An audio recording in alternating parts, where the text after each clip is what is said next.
take way less time than that. I've been there before a million times, caught in between the truth and the lies. Can't hold me down for a minute longer. What doesn't kill me makes me stronger.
DNF 파이팅! BFX 파이팅! 두두 DNF 파이팅! PX 캐리 파이팅!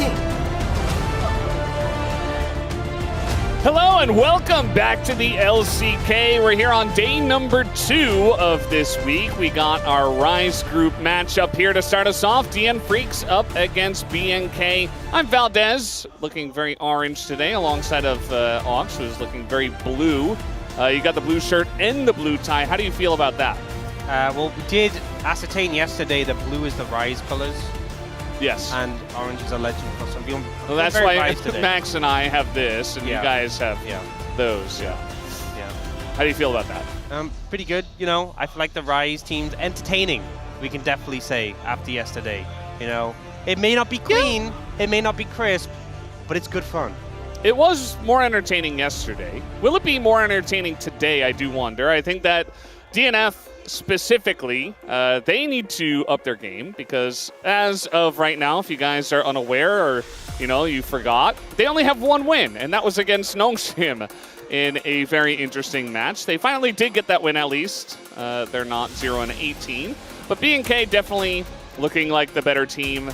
But again, all these teams had some time off, some time to practice, some time to shift around rosters potentially. So for us, it's kind of like a reset, It's like, okay, well, where are these teams now after the big break? And I think the team that needed the reset the most was DNF. And also with the fact that the scores carry over, they cannot afford to have really any matches that go away. Every single win is going to be important. They need to take every match and treat it as the most important match of the series after the season, because there's only going to be 12 matches in rounds 3 to 5. There's so much space they have to catch up to just give themselves safety to get to the next stage. So we really need to see them start strong.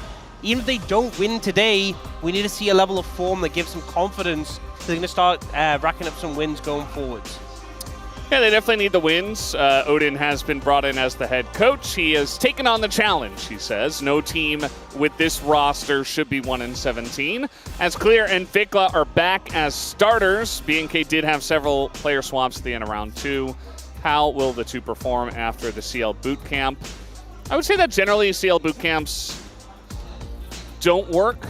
I feel like you can go down, you can get some practice, they look better for a time, but it's not like a permanent thing in my mind.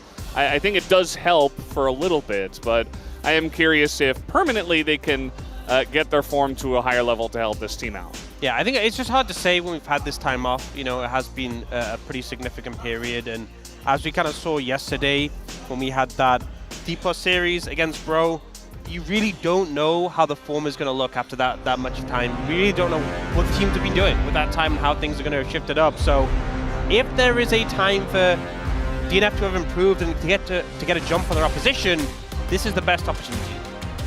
Yeah, it definitely is. You know, coaching swap and you know, the big break. Maybe they can come in here with a fresh mind, because when you lose so many games in a row, it's hard to ever be in a very positive mood about your current situation. Yeah, I think it's also telling that DNF didn't opt to make a roster swap. You know, I think that is something after how their rounds 1 and 2 went. I think a lot of people probably would have expected to have happened. I think on paper at the start of the year, people wouldn't have looked at this roster as necessarily being problematic, but obviously we've seen it not work out at all. And I think other than Berserker, everyone has had significant struggles, and even Berserker's had some rougher moments towards the end of last rounds 1 and 2. So, but they've opted not to make those changes, and they've said, look, we think the roster can work. So hopefully that's a good omen that things have started to come together in their time where they've been scrimming since we've last seen them. Well, this is definitely the key player matchup. You were just talking about Berserker. Diablo, definitely one of the up-and-coming talents here in the LCK. You can see that for rounds 1 and 2, he's actually first for a lot of the stats. The damage percentage, which, you know, he's often given the task of carrying the team, so that makes sense. He does a lot of damage with his gold. And the duo kills, first in the league, ahead of everyone, including Gen G, including T1, Hamalate Esports, you name it. They're ahead of them. 25 is absurd, by the way. That is a lot of duo kills. And I think it's really telling that him and Kellen really found a lot of opportunities to challenge, to be aggressive. And I think I remember him going up against T1 and how many opportunities they found in that matchup. Really a hallmark of this team's success has been the bot lane. They've been a big shining light. So Berserker and Life really have that work cut out for them today. They absolutely do. Diablo's like, no, they don't. Shaking his head.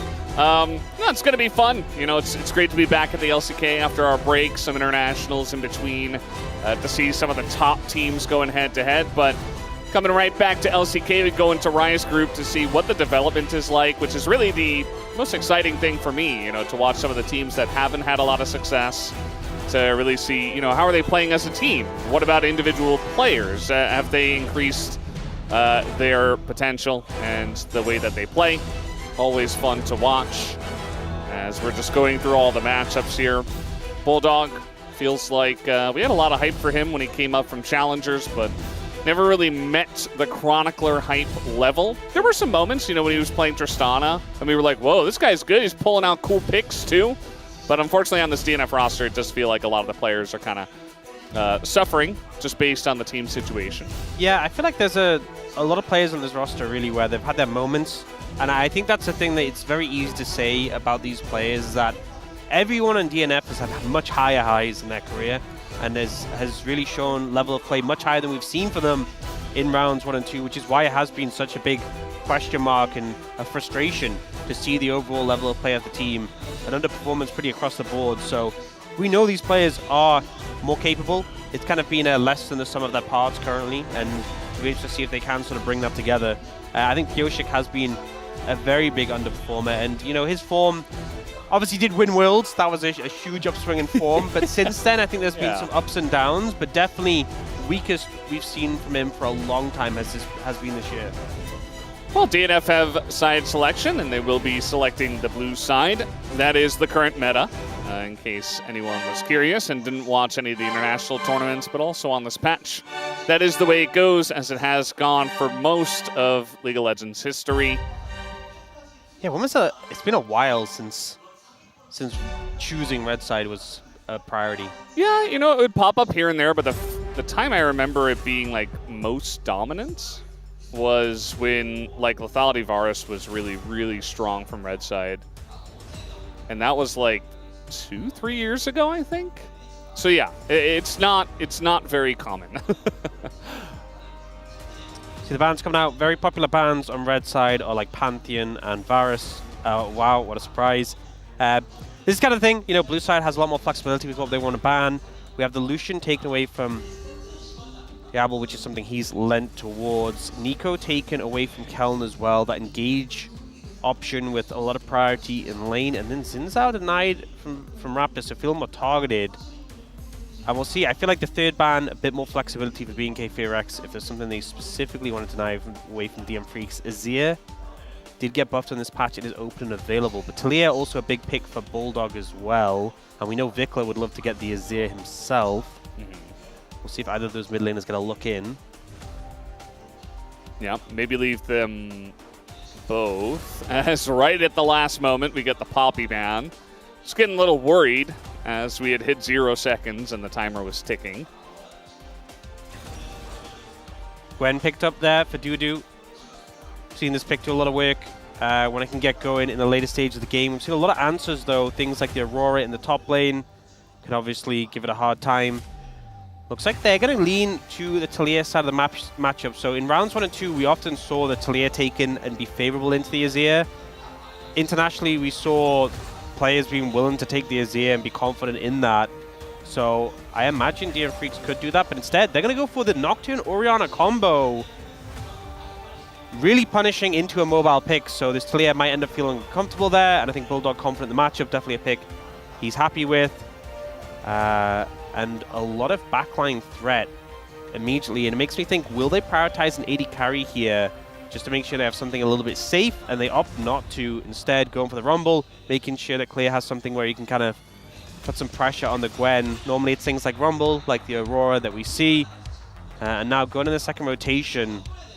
I feel like for the DM Freaks, we often see when you're playing things like Nocturne, you want to target things like Xayah, Ezreal, especially if Nocturne Orianna. It's a lot easier. Easier to pull off that combo if you're limiting the safe AD carries. And sometimes Xayah's struggle with dodging it anyway, but it's still the best at dodging it. I feel like Senna also is kind of sleeper, because when Nocturne pops his ult, you can pop your E, and he can't target you with the ult. So I feel like if DM Freaks do ban like Xayah, Ezreal, maybe we see BNK FearX go Senna on 4 if they feel confident. We'll see if they opt to go in that direction. Maybe DM Freaks do ban the Senna route. Right now the Bard denied by BNK FearX though. Yeah, the Bard and the Orianna together with the Nocturne is something we saw from Genji at EWC, right? So that combo, they were paying attention, and it is pretty disgusting. So a good idea to deny it, I would say, especially with the popularity of Bard going up so much. Opting for the Tahm Kench ban as well, figuring that, you know, if you time the combo right, even Ezreal can end up in trouble, but the Tahm Kench can give a huge safety net to even a mobile AD carries, and BNK FearX opting to go for the Alistar instead. I think that's a good pickup. Alistar combining with that Orianna, with that Nocturne would be a menace.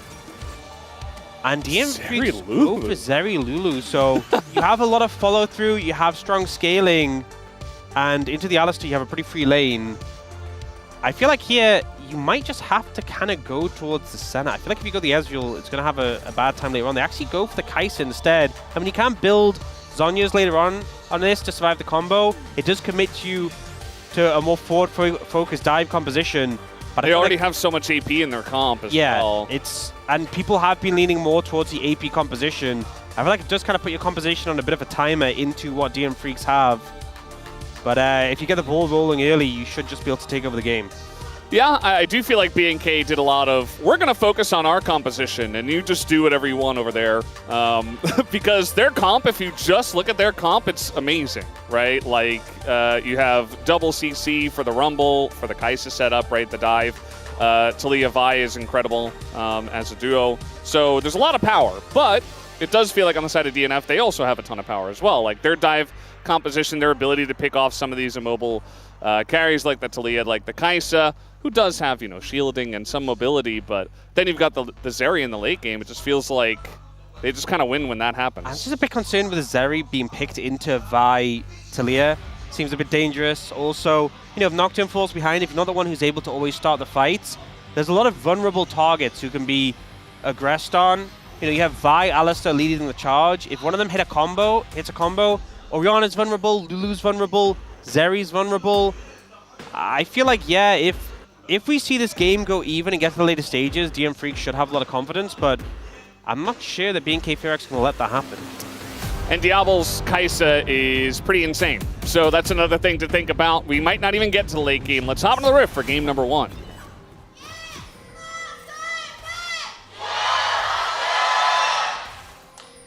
미니언 생성까지 30초 남았습니다. All right, here we go. Best Alistair skin selected. He's got his cowbell ready to go. Good job, Kellen. Not fan of the Outback? No.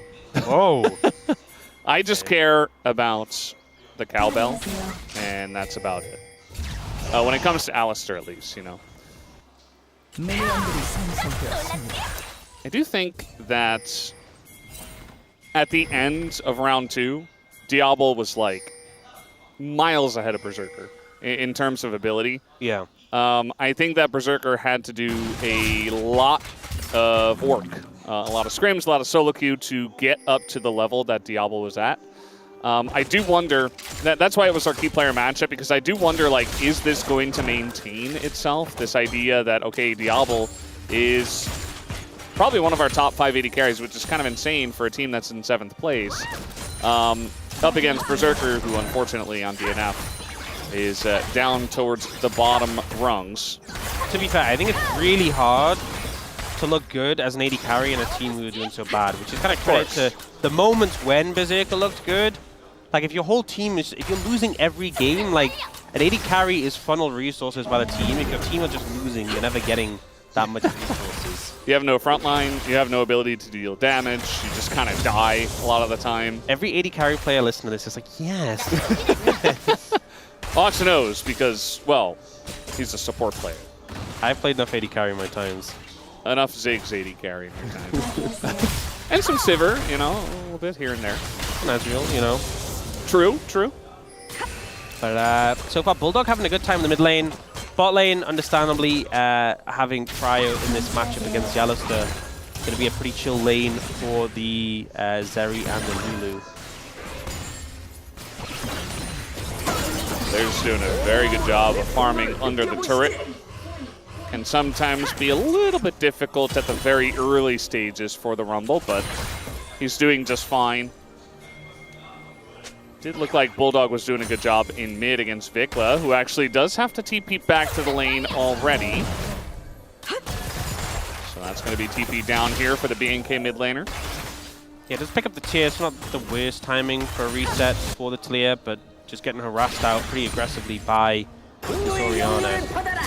That's the thing. I'm interested to see where Raptor can make his presence known, because into the Nocturne, you know, Pioshik's just going to be wanting to farm up to 6.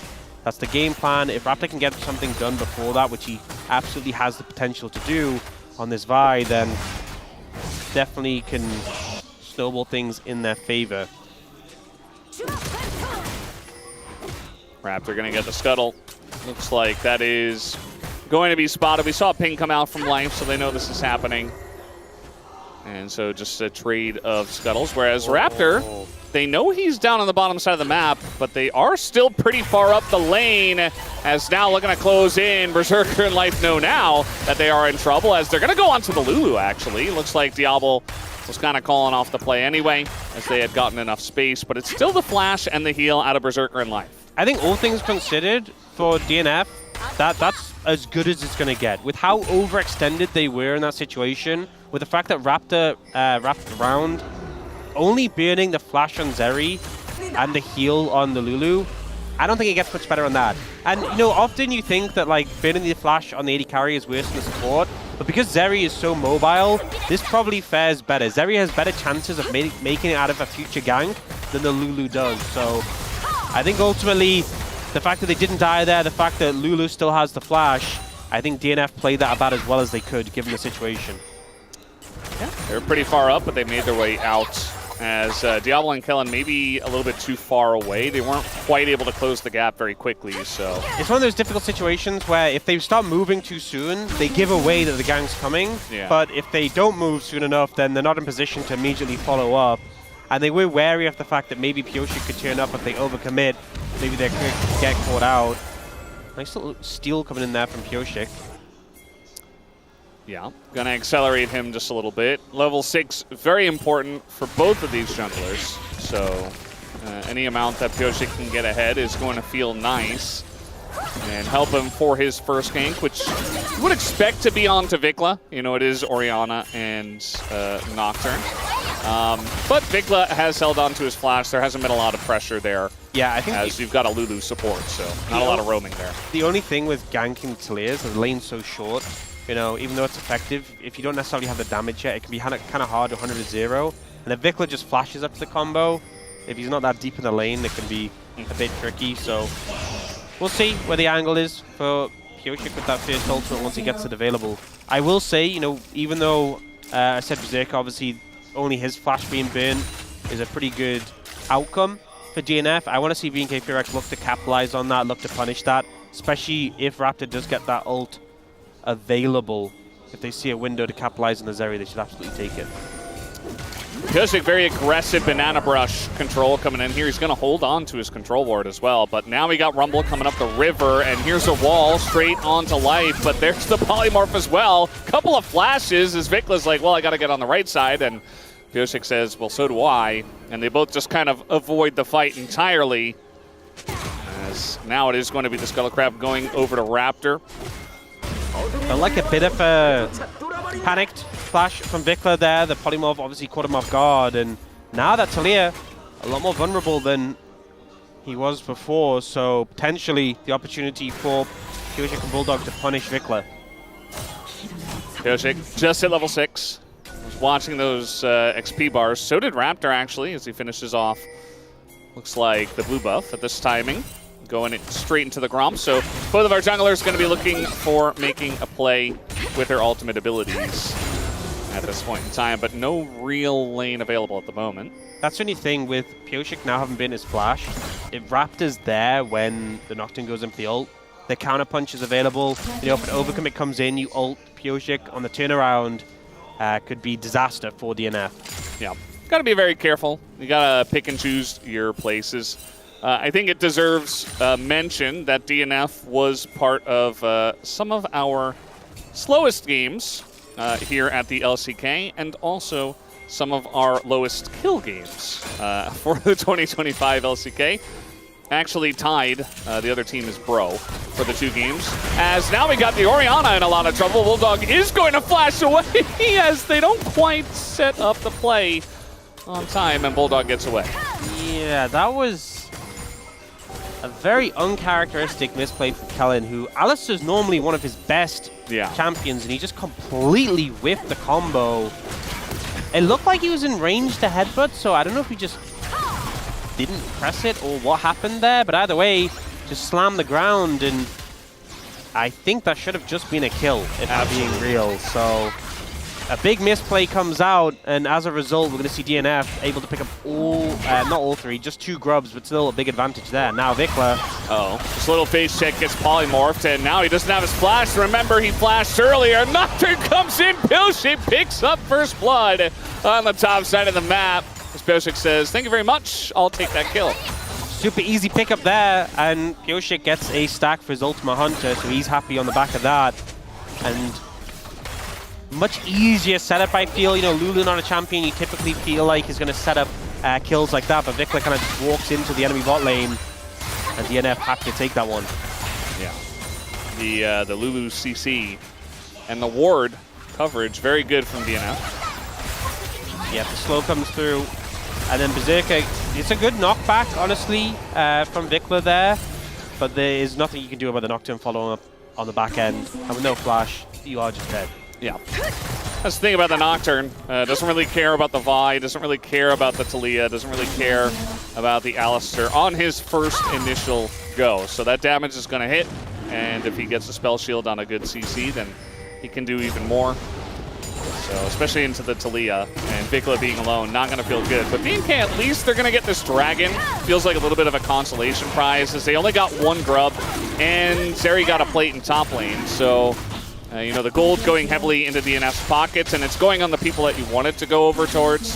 You know, the assist for the Zeri, the plate for the Zeri, the Ultimate Hunter stack, the immediately finished Hex plate here for Pyosik. is actually very fast and might get some value in this game. You know, I've just noticed, was this a yesterday and I'm just blind, but the additional gold between the teams on the overlap. That was definitely there yesterday. Now we don't have to do math on stream anymore, Brendan. I know, it's We're crazy, safe. isn't it? It just tells us DNF and 800 gold ahead. So many 900 years gold ahead. of us messing 800 up gold the ahead. numbers. They Yeah. were like, well, we gotta fix this. Man, someone must have flubbed it really bad last season, and they were like, never again. I can definitely think of a couple of times. And then there's probably even more than that I can remember. That's So making yeah, our job easier and easier. 900 gold, 1,000 gold. Oh, 1,100? 1,100? Wow. Crazy. Oh, no, only 1,000 now. Yeah, it is. Not as big of a deal. Oh, only 900. Okay, well, actually dropping. Oh, 1,000 again. What do you think is the tick rate on the They're going to turn this on off. the refresh? They're going to turn this off after this game, honestly, because they're doing this. All right, here we go. The combo not there, and he's actually able to wall away. And the combo, of course, was not there because Bulldog was mid. I just assumed that he would go for that play. It's fine. You got distracted by the gold. Yeah. Yeah, that's my bad. Understandable. Yeah, so no CC really to come instantaneously to stop Vikla. A good ult away. And yeah, so we had one ult that got a lot of value from Kyoshik. Second doesn't, but something I will note. So obviously that first kill, he got an ult from a Hunter stack, but he also bought the Hex Plate.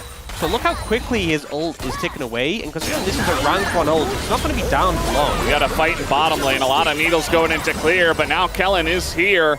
And even the last bunch of needles not able to finish off the Rumble. So Kellen, this time, you know, he didn't have to press any buttons, but his his presence at least is able to save his teammates. The zoning cow. Yeah. It's a very scary cowbell. Now looking for Doo-Doo. All right, can he press the buttons this time? Well, this time he is going to be able to, due to in a little bit of trouble, but the mist is going to help out a little bit in terms of those resistances, but eventually Doo-Doo just kind of accepts his fate. Doesn't have flash to use exhaust earlier, and just kind of dies. So nice pickup there for B&K. Yeah, I think after seeing the Alistair the first time to dissuade the play, I think Doo-Doo needed to play with a little bit more respect. And B&K Direct will get a reward on the bot side. Vikla also going to pick up some plates as well as a bonus. Yeah. Do you see Kyoshik's ult coming up again in just a few seconds? That timer very short already. Well, not really an opportunity to capitalize on it yet. And we'll see, yeah. I mean, I think just a little bit disrespectful here. CC gets layered really well. The stun to follow up. I think, honestly, even using the exhaust was a little bit ambitious. Yeah, I think the second you see the TP, you gotta respect. Like, if there's no TP, even if there is no TP, I feel like you have to show a little bit of respect, at least wait a little bit before you're walking straight up to the wave. You just don't need to show yet. You know, I don't think they're in a rush at that point. Something to note is you have Dragon and Herald spawning at the exact same time, so... Whoa! Bit of a split up in terms of objectives there. All right, here we go this time again. The combo comes down, and there is flash available for Vikla, but now with the polymorph on top of it, you're just not able to play the game. So Vikla not having a fun time being targeted this much. Well, they did the combo. That's how it works. Oh boy, the overheat comes in from Clear. He's doing a ton of damage with those autos, but Clear! Oh, the ult is just totally gonna miss! And it wasn't gonna kill him anyway.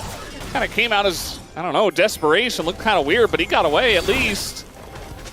You know, I feel like if Doo-Doo still had the exhaust, he would have had more confidence to play more aggressive. Probably would have got the kill there.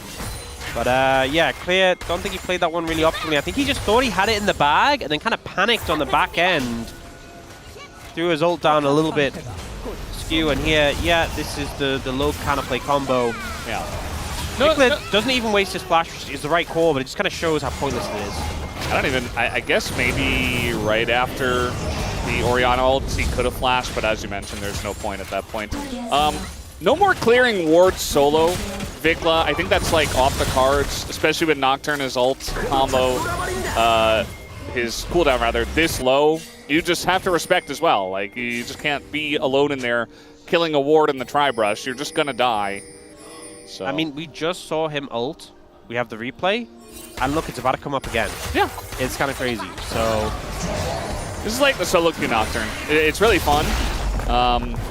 You don't see it work this often in Pro, but he's got Oriana, as here's Dudu, again, very far up the lane with no flash, and, well, he's gonna... Oh, Raptor. Yeah, doesn't quite know the interaction there. I'm not sure if it's gonna matter, as Diablo is coming down here as well, and he will pick up the kill. So 338 gold there for Raptor, or rather for Diablo. And they're gonna get this Drake, so that's gonna be 2 Drakes for BNK. Yes, DNF did get the Heralds, which maybe they can throw into mid or top, which is a bit low. Yeah, it's not going to matter much, but this, I remember this was like peak Gwen is immune era when everyone was complaining about it, is that if Gwen just presses W, the ult gets cancelled and it goes on cooldown. Yep. So definitely a fun interaction. But I guess in this situation it doesn't really matter because you force the W and you just run Dudu down, but I guess you could have just run at Dudu anyway. Either way, Raptor does find the enemy top laner. It's taken down. The thing I will say, you were talking about the Hex Plate, the ult spam, how it's a solo queue build. I think we can rephrase it, Brendan. It's the Rise group build. You know? Yeah, I guess so. It's just so powerful. The thing is, like, we were seeing a bunch of it anyway before Rise grew. But I feel like it wasn't And it never got got any value. Yeah. As there is a wall, but he's just gonna do a little spin as they're driving. Oh! He tried so hard. He got pretty far too, but in the end, it didn't even matter. Yeah, it's just extra gold for Diablo. So much for that Rift Herald's kind of consolation prize that DNF got. Didn't really end up doing anything. Honestly, respect for the effort though. Yeah. I mean, I was always hoping that people would do that more often, just against like Bard and Poppy. I think like if you took a wider circle, Trundle, maybe. you know? Yeah. Maybe not Poppy. Just gotta get in the practice tool and do some more reps, you know? Yeah. It's definitely possible. I wonder how many pro players have actually done that. Gone in a practice pool and just slammed Herald and just done drifting reps. Based on what we've seen, I'm going to say approximately 0. Yeah, just around 0. Yeah. Maybe like 0.1. You know, probably 0. Hacker from the LPL has. He's the one. I don't know if you've seen his clip. I've shown you it. I've shown you it. Yeah, he did that escape one, and there was an edit of it. Yeah. The Fast and Furious edit. That was a banger. How about owner from EWC? Just going up into the sky. Life in a lot of trouble here, but he gets away for now. The follow-up comes in from DNF. Life will go down into Trina supports for now, as they're going in on a Raptor who also had to go very deep, and he's going to be taken down. It's 2 kills for DNF in the team fight. And DNF just decimate BNK FairX. You know, Kellen gets exploded, his ult comes in, but the damage reduction isn't really enough to save him from the burst, and he gets it down quite late, and the follow-up damage, he gets shredded through. Raptor goes down quickly as well, and I feel like we're starting to see BNK FairX fall further and further behind. Even though the goal lead isn't that much, the composition of DNF, if you're even at this point of the game, I think you're vibing. Yeah, and I do feel like in the past, they have been able to set up game states like this. What I'm going to be looking for is for them to continue with it as the game gets later. They look for the Lulu here. A lot of damage done. But the thing is, this burst comes in, Kellen ults, but I mean, he's already too low, and then he just gets shredded through the ult. Raptor gets decimated as well. There's so much damage coming out already from this DNF composition. There's no real... I mean, Alistair is a tanky champion, so he does not feel tanky right now at level 7, lowest level in the game. Feels like that Oriana just absolutely exploded him. Yeah, especially when now Life has finished the Redemption, which a very nice, cheap support item. Kellen, well, he's got a Kindle gem. He's really struggling here for the gold to buy relevant items. Sports do love those Kindle gems. Yeah, they do, but they like their finished items a bit better. Yeah. Redemption it's been popping up more and more. It feels very strong. It just gets so much value if you get, like, healing just so much in these fights. If you time it at the right time, hit the right targets, it can do so much. I mean, Locket's also a strong item at preventing burst, and I imagine that's what Kellen is going towards, try and mitigate that shockwave damage. but you saw just like, especially with the 2 items completed by Bulldog. Oh, Here we go. There it is. And the Kaisa, there's no hope for him. He doesn't have flash. He tries to barrier, but I didn't even see it. He just died. And DNF, well, this is the kind of composition that works for them. Just press your buttons together, and it forces you to be on the same page. And now they're going to be looking at Otacon. it's just press your buttons and go. It works so well. This is maybe what DNF needed this whole time. Now BK4X looking to potentially contest, but I don't think you can. 1 member down, especially Juju threatening on the flank. But the problem is, you're giving up Otacon. Dragon's right there for follow-up. Maybe they can stall and wait for the AD carry to come back on the map. Diablo spawns now. Raptor going to start this one up, but the Otacon's down. We do have the smite used by Pioshig, and he doesn't seem to have another one. So it looks like DNF say, well, we got the Otacon that's better. Let's just back away. It is going to be a Mountain Soul point, though, for BNK, so pretty nice consolation prize, I'd say, at this point. You know, the Mountain Soul would be very nice in terms of surviving stuff like this. They've definitely been practicing this combo, and it's not that hard to do the combo, but we've seen a lot of pro teams even messing it up, and they've been pretty clean with it. You know, it feels like the main thing is being consistent, so every time you go, you get the timing right, and they've nailed it every time, especially there. Diablo going invisible, and they're still able to land it on him, so doing good work. And I would imagine this is the sort of game where Oh, the flash on in. They want a combo on a Zeri, but guess what the real combo is? It's the one on the Kaisa, and Berserker lives. Don't even use the redemption on Berserker. He doesn't need it. They're going to use it to heal up the team, and Clear goes down. DNF are rolling BNK here in this big game. this seems like a painfully unfun game to play an AD carry into. DNF right now, unrelenting, pushing forwards with this pressure. Making you think, was the Kaisa the wrong call in this one? You know, we saw the Xayah ban come in, we saw the Tom Kench ban come in. At least like the center, you can pop the E when the Nocturne ult comes through. We'll see a replay of this. Oh boy. Yeah. So you got the Lulu on top of it as well.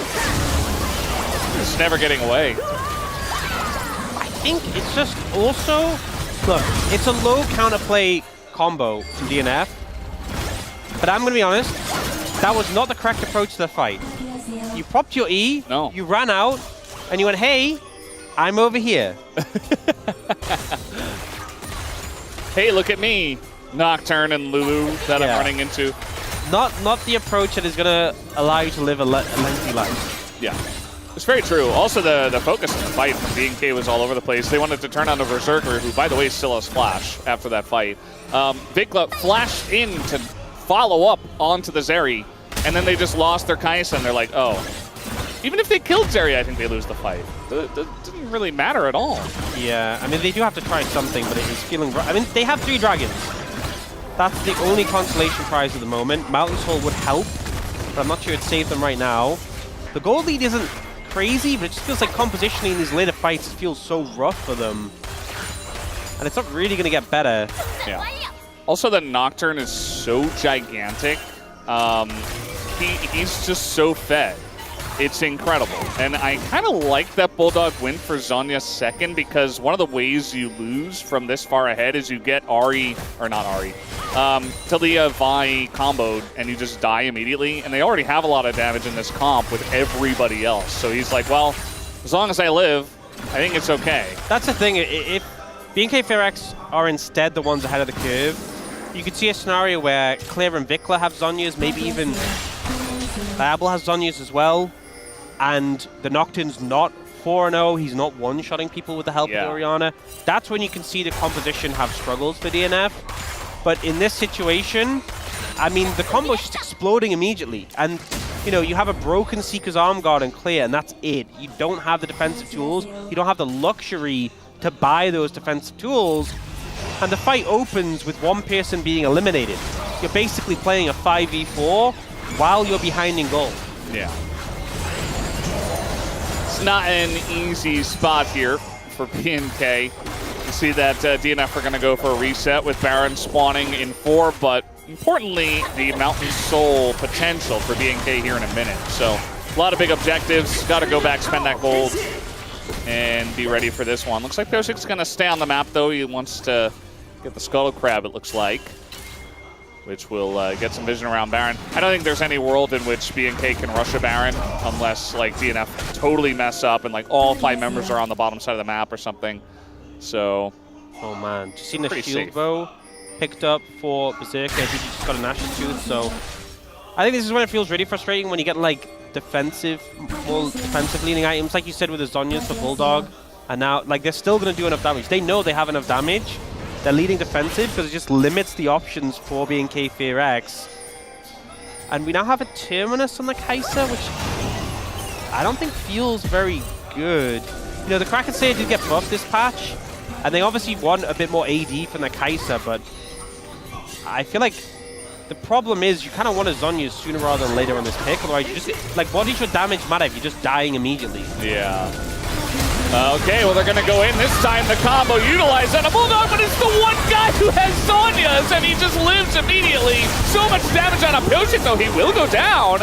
And so that's the jungler out, and a big shutdown for Kellen, who does get a bunch of gold. Still very low health bars here on the side of BNK, and DNF not backing off yet, 4v5. Yeah, trying to get some resets coming in here, get some health back. Oh! Raptor. They can't get soul here, right? Enemy jungler down, but DNF is still scary. DNF are just going to give it up. Yeah, I feel like they could have prevented this, but they're a bit late to the party. Life is here now. We got a TP coming in as Raptor has the smite, so it's just gone. There's nothing they can do about it. Double TP comes in with the unsealed spellbook, and Kellen gets there as well, and BNK just get Mountain Soul. What a heist, honestly, from BNK Fear X. And look, the Mountain Soul doesn't suddenly fix all their problems, but it definitely makes things a lot easier. A huge pickup to be 3,000 gold behind and get that now. DNF heading straight over towards that Baron. The jungler's heading over. BNK Fear X get there in time to contest. Yeah, well, Raptor's going to be here. He's got a smite. They don't have any vision. But, yeah, Raptor doesn't have any wards himself. This damage on this is getting very low, but he's going to pop the Paranoia. But in he goes! He gets that pin, and he steals it away! No way you can let that happen! But huge from Raptor here. Clear, he's going to live as well, and they got the combo out of Berserker! It's all going the way of BNK now, as it's a double for Diablo. We got a kill here for Clear, and the gold is immediately in favor of BNK. BNK Fear X just dragging this game back. It looks so doomed. So doomed. We'll see this play. So they start the fight on the Bulldog. Bulldog pops the Zhonya's, and then the ult actually whiffs here. Misses everyone. So when Pyosik goes in, there's no follow-up. We even see Diablo make a little bit of a mistake walking over some damage there. But here, Raptor just slides in, grabs the Baron. And then in the ensuing fight, another mistake comes through because Bulldog, look, Clay gets chunked here, and then he ults. And as soon as the ult is down, they're like, well, it's go time. We can just dive in onto the Zeri. And you know what? I'm going to be real here, Brendan. I was like, Do it. How? Be real. I was like, how is this game turned around? How is this game state changed? I thought it was unlosable. And then I looked and saw his DNF, and I was like, well, we've seen this before. A tale as old as time. It is impressive, their ability to take a winning game state. And it's frustrating, honestly, because this game, they did so many things right. And now they're facing a Mountain Soul team, 2,000 gold ahead, and they're ulting into Zhonya's. Yeah, now they've got the Zhonya's. Now the items are coming through for BNK, and now Kellen is unkillable. Into the backline goes Diablo. Very risky here. Doesn't do quite a lot of damage, but Berserker has to back away, and they chop down Dudu as well. And Diablo gets that kill. Immediately goes into his own Zhonya's and clearing up Bulldog by himself. Gives him the thumbs up. On top of it for some extra BM, and BNK, they might have just won this game in the span of 3 minutes. It's insane. I am shocked despite everything. Despite everything we saw in round 1 and 2, the time off has just given me time to be more surprised by how matchups like this can go. BNK Fear X shows some great resilience, and DNF, it's another heartbreak. Game 1, there's still a series ahead. But this just feels like after all that time off, after all the work they must have put in, This must not feel good. I mean, there's no way it feels good for DNF. And even for BNK, you know, they got pretty far behind and they were getting kind of rolled. So I think there's definitely a lot for them to go back to the drawing board and say, hey, how did this go so poorly? But at the end of the day, a win is a win. And you got that first one on the board. You turn around a big game that you were probably supposed to lose. And maybe now you can roll that into another one. You see a lot of smiles, some sheepish grins here on their side. I feel like they are the better team. So the second they were given a chance, they just rolled with it. And DNF, unfortunately, just kind of, yeah, it's the same old story, Ox. Nothing changed. Was it ever this bad? Yeah, I think so. Oh, yeah. This just feels, it's been a while, it just feels worse. Yeah. Look at that gold graph. We've had games like this before. That's why I said during the game, I'm like, you know, they're very good at early game. Their mid-game is solid. They were crushing mid-game. The second it comes to those late-game objective fights, it just flew out the window. They need to be studied, honestly. That one. Well, BNK is going to get the win, guys. I'm sure if you missed the last 5 minutes, you're very surprised at what happened. You should definitely go ahead and check out the replays when they do come up. As that is the end of game one. BNK are ahead 1-0. We'll come back after the break and see what happens in game number 2.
바텀 좀 내려줄래? 이번 조심, 럼블 조심, 럼블 조심. 나 전혀 있어. 나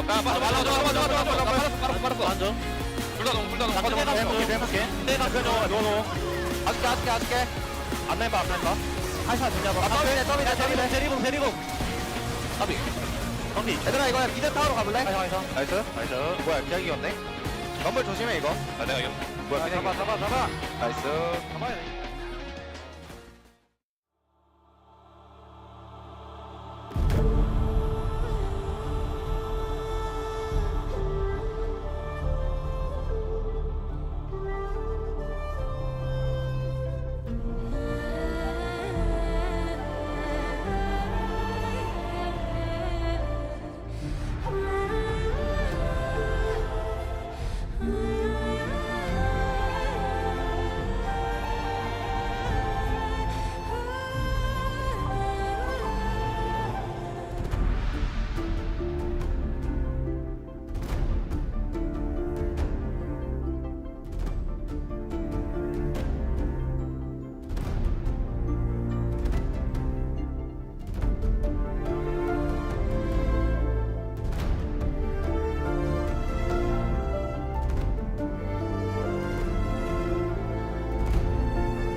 Hello, everyone. Welcome back to the space. Tegon here alongside Wolf and Chronicler to break down that BNK FearX dominant victory over the DN Automotive Freaks. Nothing to see here. I'm sure it's just going to be one highlight of them winning, right? That's what happened in that last game. It wasn't another heartbreaking early lead by DNF into a throw, right, guys? Well, I think I get to use this. You know, heartbreaking to me is really interesting because heartbreaking kind of implies that you had expectations.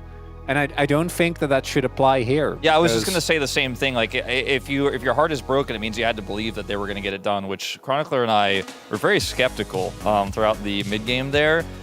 Maybe brain-breaking might be more appropriate term. I mean, maybe this is me being hurt, you know, because of my own personal emotions regarding some other teams' performances. I never really believed the moment that they gave up that dragon. I really think that if you're a team that struggles with winning games, never let your opponent get the soul point. Just don't do it.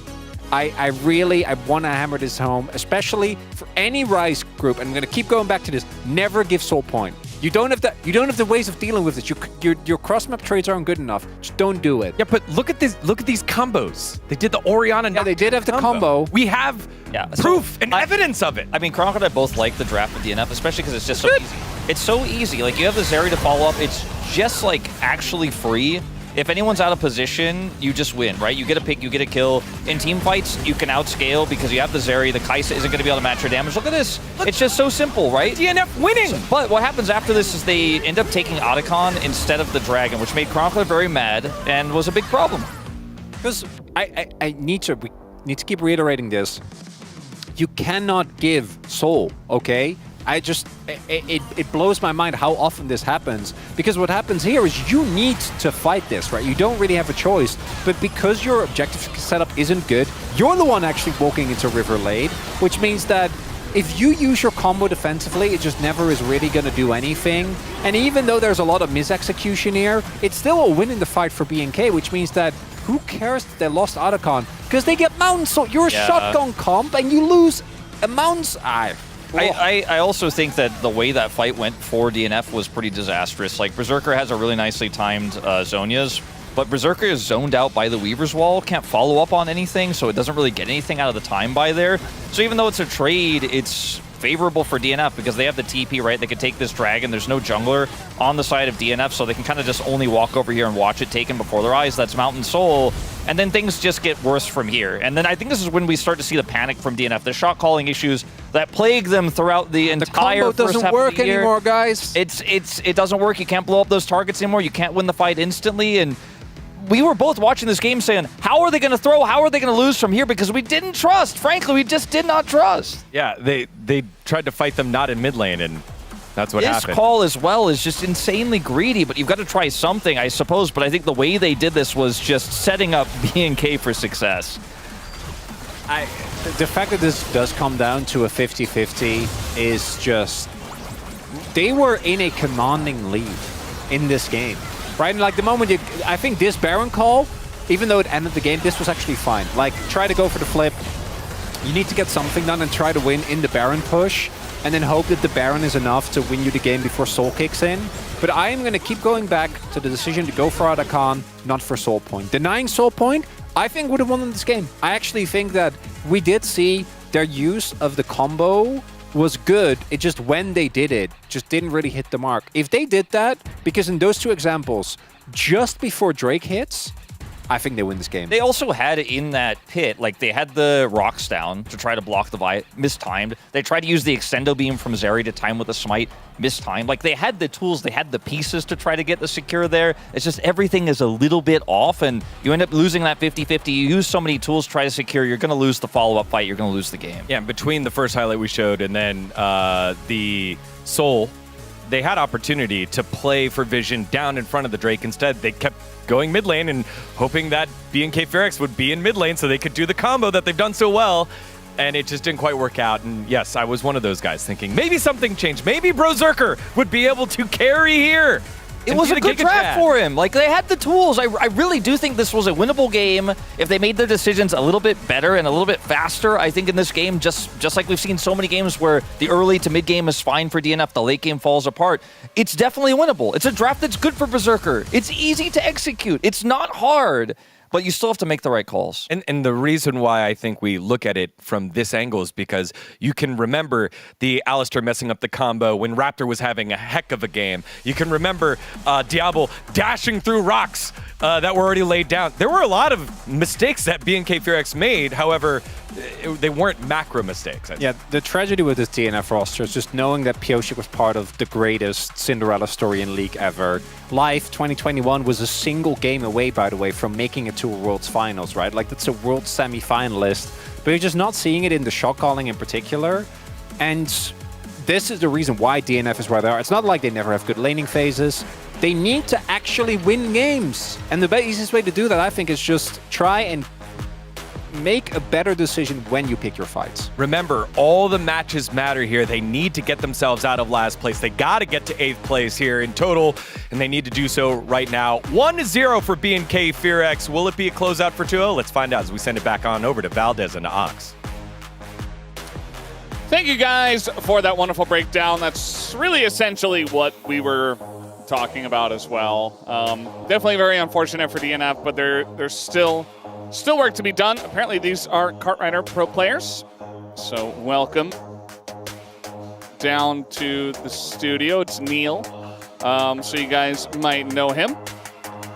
And I'm sure a lot was discussed after that game number 1. Ox, what do you think is going to happen here in game 2? I don't know. I don't think this is something that like you just can outdraft the problem. You can't really draft around the issues that we had last game. I'm not sure a simple conversation can solve them either. Yeah, it's a struggle, and I think it seems so simple sometimes, and yet it is so complex. It's just don't do that, really. Just and yet they will do that. So let's hope DNF just maybe do that a little bit less. I don't think it would have taken much. Just a little bit less of that, and they would have had that game in the bag. They were very close to winning, and I think they had the tools, but at some point they just threw the tools away.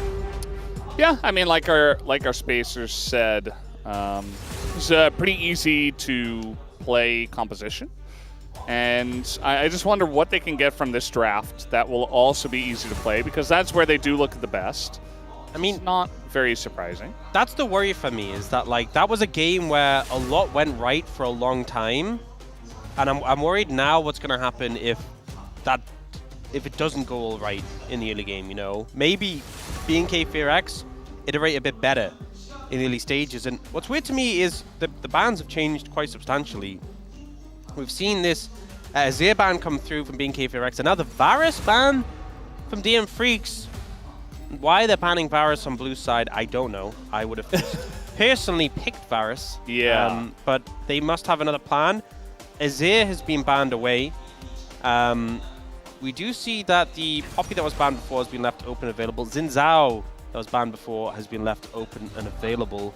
Trundle going to be first picked here.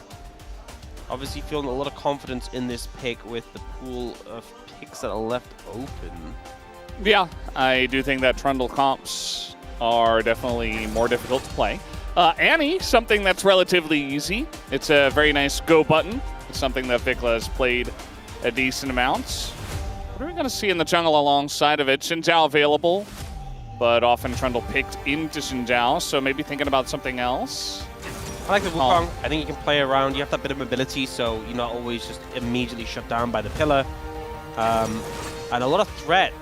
Any picks on DM Freak's side. We see the Aatrox blinded here, and then the Aurora picked up, which, I mean, Aurora mid's been pretty strong, but I feel like part of the value of Aurora is the fact that she's been so potent as a flex, and I feel like you immediately give away that it's not a flex. So I don't think a huge amount of value picked up from that rotation from DM Freaks, and looking at Clear potentially taking the Yorick into the Aatrox, and that will be secured, so I think BNK FearX pretty happy with how the draft has started off so far. Yeah, nothing really to be too unhappy about. You know exactly where everything's going. As you mentioned, the Aurora's going straight in the mid into the Annie. You can pick the Yorick into the top lane to neutralize the Aatrox. And now you'll have first pick from the red side for your duo in the bot lane. We already had Kai'Sa and Zeri gone. Lucian banned here alongside of Varus, so Senna gonna follow, which means we're probably gonna dig a little bit deeper into this AD carry pool. Yeah, and just when we get the Senna ban on red side, it's often not been like picked as like that R4 pickup. We'll see what they have to go for. Corki's been pretty high priority as an AD carry, especially later in the series, so could see a lean towards that. Gives a lot of mid-game power, a lot of lane power as well. Did see that Rakan ban come through again. We see the Bard taken away from life once more, limiting that support pool. Yeah, Bard definitely a big annoyance, especially if you can play it well. I feel like Bard cards should be a thing, especially because it rhymes. Is that the main reason? That's really the only no, it's not. It just feels like Bard, like sometimes we see it and we're like, why the hell are you playing Bard if that's what's going to happen? You know, it's definitely a volatile pick that can sometimes go very well if you can play it well, and sometimes be kind of int, to be honest. So, you know, Tabana here up against Life, definitely showing a lot of respect. We are going to see the Sivir picked up, which, I mean, as a blind pick, pretty safe, I would say. Yeah, a lot of wave clear on the pick and kind of just plan it down in mid. Obviously gives that movement speed to the Wukong, which is pretty valuable. And I feel like you still have a lot of support options you can pick up with that counter pick for Kellen. You can go towards something like a Karma, you can go towards something like a Braum. But the Infreak's looking towards a Jinx, which I think makes sense. You know, you can match that wave clear and also just outrange the Sivir. So maybe the Sivir pick getting punished a bit here. Don't have the Lulu to pair with the Jinx though. But I feel like you kind of just... A lot of options you can pair up here. My only concern is you are playing into a Annie Wukong. So could potentially be a little bit vulnerable. Maybe like Emilio. It's weird to not have the Lulu available. Yumi, not really a thing. I mean, you could go for some hard engage because you don't really have any. Like a Nautilus. Yeah. There it is. Kind of feels like it's one of those situations where it's like, look, we're just going to do our thing and you're going to clean up and just play safe. That age-old, just tell the AD carry to play safe. You know, classic. Just don't get dove, farm up, and carry us at 30 minutes. Rel going to be selected here. So that's some more hard engage on the side of BNK. They already had the Annie Wukong. And even like we saw Flandre at EWC putting out the donuts on people and kind of engaging like that, just running at them. So certainly a lot of lockdown from the side of BNK. Yeah, I feel like, you know, having the Yorick in top lane can be a big threat towards that Aatrox that we saw blinded. But I think other than that, you know, both mid laners, a lot of engage threat on them. Both junglers, a lot of early skirmishing power, and then both AD carries, a lot of scaling. We have the engage supports. I feel like both compositions do a lot of things similarly, which I think feels pretty bad for DNF, because game one you had a lot of tools, a lot of setup that you could play around, a lot of easy agency, and even with that, they couldn't get over the finish line. I don't think you have a big edge coming out of this draft. I don't really feel like you have an edge, so I think it's more face-up. And I think the Jinx range advantage is one of the big winners for them, and we'll see what Berserker can do with that, but I think overall they're going to have to work a lot harder, and it wasn't enough in game one, so they'll have to do a lot more in game two. It's certainly not an easy situation. He says, today also, I believe in the freaks. And never giving up, never surrendering is it's very noble. We'll see if it helps them out here in game number 2 up against BNK after that rough game 1, as we are ready at the top of the rift for game number 2.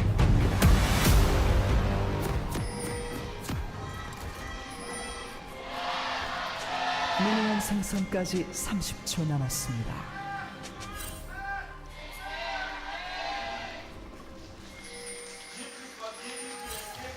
Here we go, game number 2. Fans desperate for a victory here for the DN Freaks. Still tons of fans showing up for them, even throughout their entire loss streak. Lots of crying when they finally got that first win as well against Snongshin. Understandably so. 생성되었습니다. It was a long journey to get to that point. I hope they don't take as long. I mean, they don't have as much time this time around. Only 12 matches in round 3 to 5 compared to 18 in rounds 1 and 2. So less time to try and seek out a win. Still a chance to get one today, but an uphill battle when they're already down 1 game against B&K FearX. And the hope for all those fans is that they get, you know, obviously a win a lot sooner, but also more wins. More than 1 would be great. Yeah. I mean, even more than 2 would be great as well. Yeah, that does fall under the umbrella of more than 1.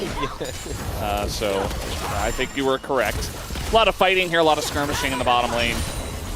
But it's Jinx and Sivir at level 1, so not really going to amount to all too much. Really will just come down to the way it does farm out. A little tempo heal from Kellen, and they're definitely going to hit level 2 first. So not sure if 100% needed, but it will certainly secure their spot here as the people in control of the lane.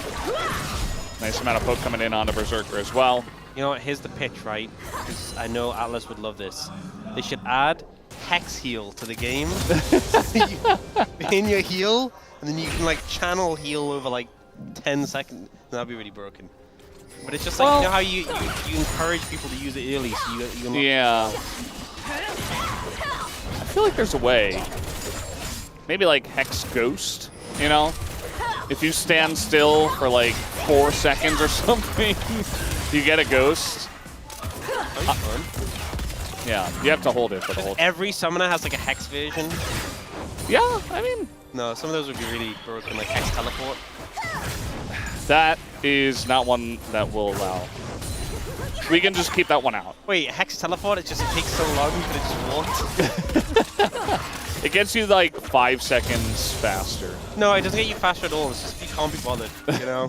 Oh, guys, BRB, I just need to go to the toilet. I got to AFK a little bit, yeah, you know? You like how the TP floats over really slowly? Yeah. It's like glacially slow. You see it like floating by, just like a normal walking pace. Yeah. Need some good pitches. We should make sure they're heard, by the way. I feel like we come up with so many great ideas. For some reason, they don't get implemented, though. Yeah, it's really strange. I don't know why. I don't know. It's, yeah, we'll have to speak to the right people about these. Yeah. Hex Cleanse, you know? You're dead when your Hex Cleanse goes off. Because you got to hold it for 3 seconds, obviously. You got to preemptively start channeling it. Yeah. See an Annie looking in your direction, you start, like, channeling, and the Annie just goes, okay, and just walks away. Yeah. Yeah. What is, they just left that bottom lane in a really bad spot. They are going to get a hook down here onto Kellen, but already it looks like 3 melee minions denied. Only issue is that Diablo actually finished his back, so the Gambit, I'll call it, kind of works out for the DNF bottom lane. Some minions are denied from Diablo 2. B&K FearX, it'll take a while to push this in. Diablo's going to be there to be able to pick up the wave. DNF, he has to get a recall now, but, you know, he's already got back with a cull, so he's going to be happy. And now Kellen has some time to reset and roam. I think B&K FearX is pretty happy about that.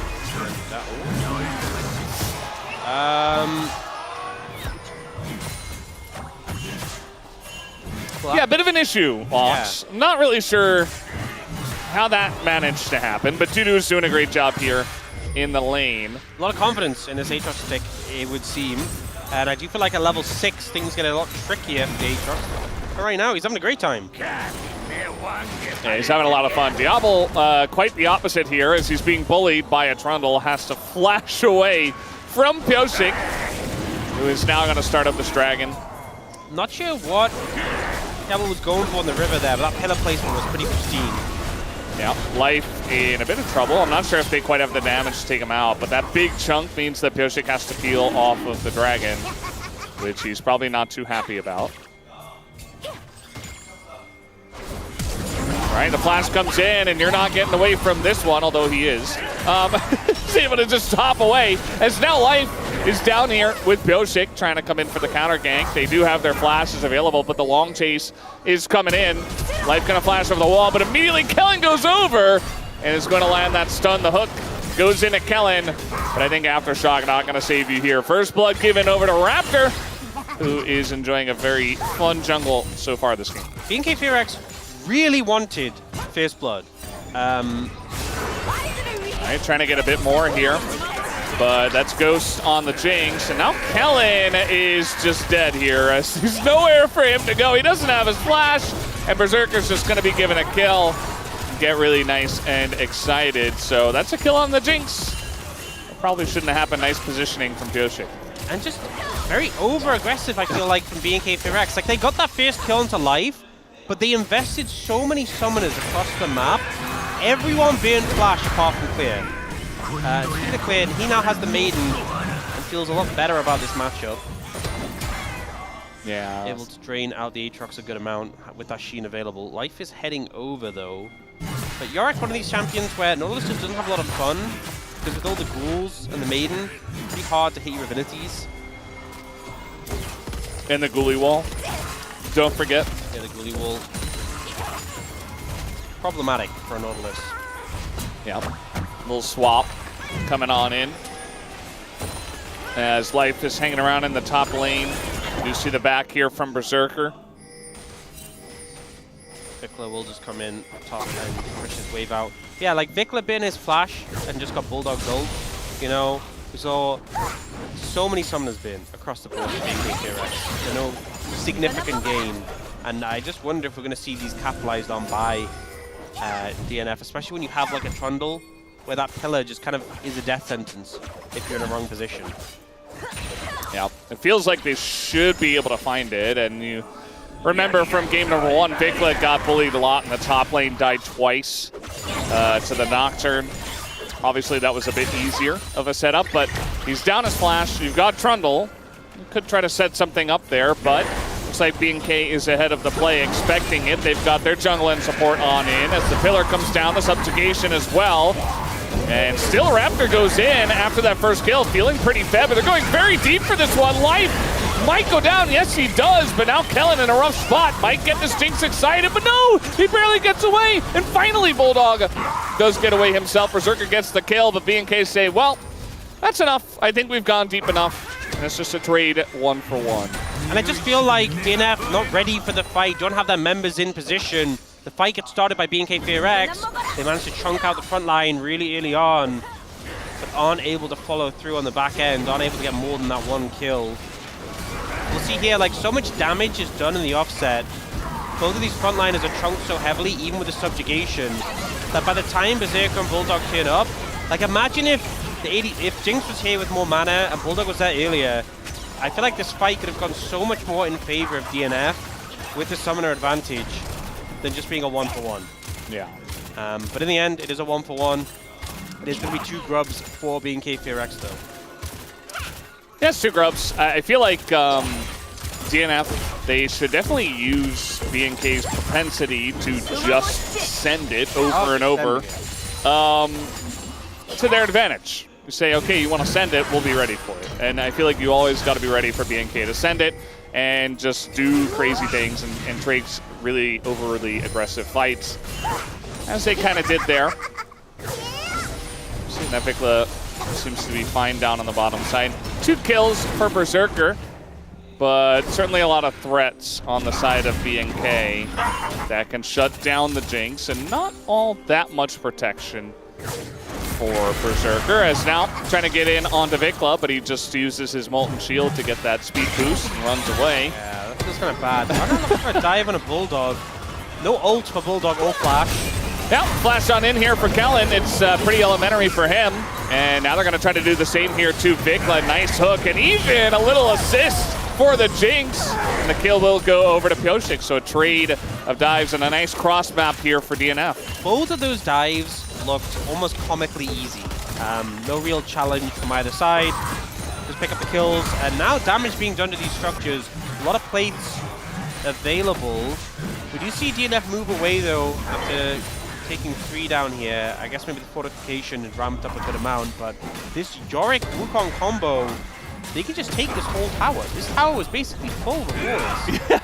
It was. It actually was. And that's first turret blood over to the side of BNK. That's amount of gold. Feats of strength, an insane amount of gold, as Ox said. So BNK, you know, down about 200 gold at this point, but they don't really care because they got their feats of strength. Got the Triforce there for the Wukong as well. Clay doesn't quite have his as he's gone for the tier 2 boots. But yeah, I just think maybe could have gone a little bit harder on the tower on the bot side, especially when you have a Trundle, but opted not to in that situation. And BNK FearX really cleaned up. Guntal comes to for the Sivir, so it needs a little bit more time to ramp up on that. And I think honestly some big spikes for DNF right now though, with 2 Sundered Skies, top jungle. Oh, the flash on in here from Life. He wants to kill this Annie. And with Aatrox here as well, there's just no hope for Vikla. Even though he did flash, that's going to be his second death and the first kill for Duty. I feel like it's been a consistent theme of just bullying Vikla this series so far. That has been the message. Okay. Okay, Clay's just piecing it out. No hard CC from the Aurora to stop him. Just TP'd out of there. Yeah, I feel like, you know, if somebody's going to get caught out that much in the first game, when it's very obvious, he's going to get caught out in game number 2 as well. You know, and that has been some of Vikla's struggles throughout the LCK. And that's what's fun about the Rise group, trying to see where we've improved so far, Ox, but unfortunately so far today, it just feels like the same thing that we had in rounds 1 and 2. You know, it is technically the same season. It is, right? yeah. You know, it's not spring and summer anymore, it's one long season, so it's our mistake for thinking things were different. Yeah. I mean, the scores carried over, you know? The scores did carry over, yes, they did. It's important to note that, because that means that... How does that make you feel? DNF is still a 1-17 team. Yes. That's why it's important. But right now, in this game specifically, they are looking... Well, they did look like... They looked really good in last game as well at this point, so... Yeah, honestly, they were farther ahead at this point. I feel like if the pace of the game really sped up, like if Riot made it so whoever was ahead in the game at like 15 minutes just won, oh man, DNF would be doing so well. Yeah, they'd be a middle-of-the-pack team at least. Yeah. This was unfortunate from Vikla, the straight line flash. Definitely panicked after seeing Life turn up there. And really unfortunate. Wasn't able to get away. And losing Flash and Annie always feels bad. Does have the Ionians though for that reduced Flash cooldown. Yeah. And now, looking to be punished, we do see Callan heading over, and that will be enough to spook him. Yeah. At this point, it's like he's hugging the turret. He has a control ward, or at least a ward there. You're not going to dive on a third time. It's not really going to happen. Unless? I mean, the second time wasn't really a dive, but yeah, bit of an unfortunate position from Vikla. By the way, Diablo, most CS in the game, as was just shown. Also ahead in levels on his mid laner. Kellen level 6 himself. But Vikla 2 levels behind Bulldog, who just hit level 11. Now Vikla is going to hit level 10 here and make that a little bit less egregious. 1 level behind, you know. But it is a full level. You know, if you look at the XP bar, it's like a full level behind. Yes. Which is significant. But yeah, Vikla not having the best time on this Annie. And I mean, you're always still going to have that utility of the Annie, you know, the CC, but it feels very different when you're able just to like pop the ult and explode someone, or just provide the CC. Well, looks like we want to fight over the Rift Heralds here. As TP comes in, DNF, remember this, just 20 minutes ago at the Baron in game 1. Raptor is here waiting for the smite. It's going to go to the Jinx as now the engage comes in onto the back line, and Berserker is in so much trouble. He's the first one to go down. And that was the one-fed guy on the side of DNF. Thankfully for DNF, at least they're able to trade 1-for-1 as they take down Vikla, who did go deep himself. As now trying to overextend for this fight. They want to get onto Diablo, who gets hooked down and pillared. And down he will go himself. And Pilsik looking for more, picks up the double. And Kellen will just be donated over to Bulldog. Eventually, there it goes. And DNF finally take a big fight here. Yeah, Live getting so much value on this Nautilus, connecting onto the Sivir, and Yoshik on the Trundle just cleaning up in this fight. They'll be able to take this turret as well, shredding through it.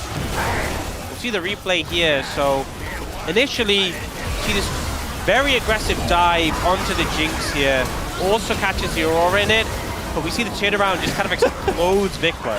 He stepped on the chompers, man. Happens.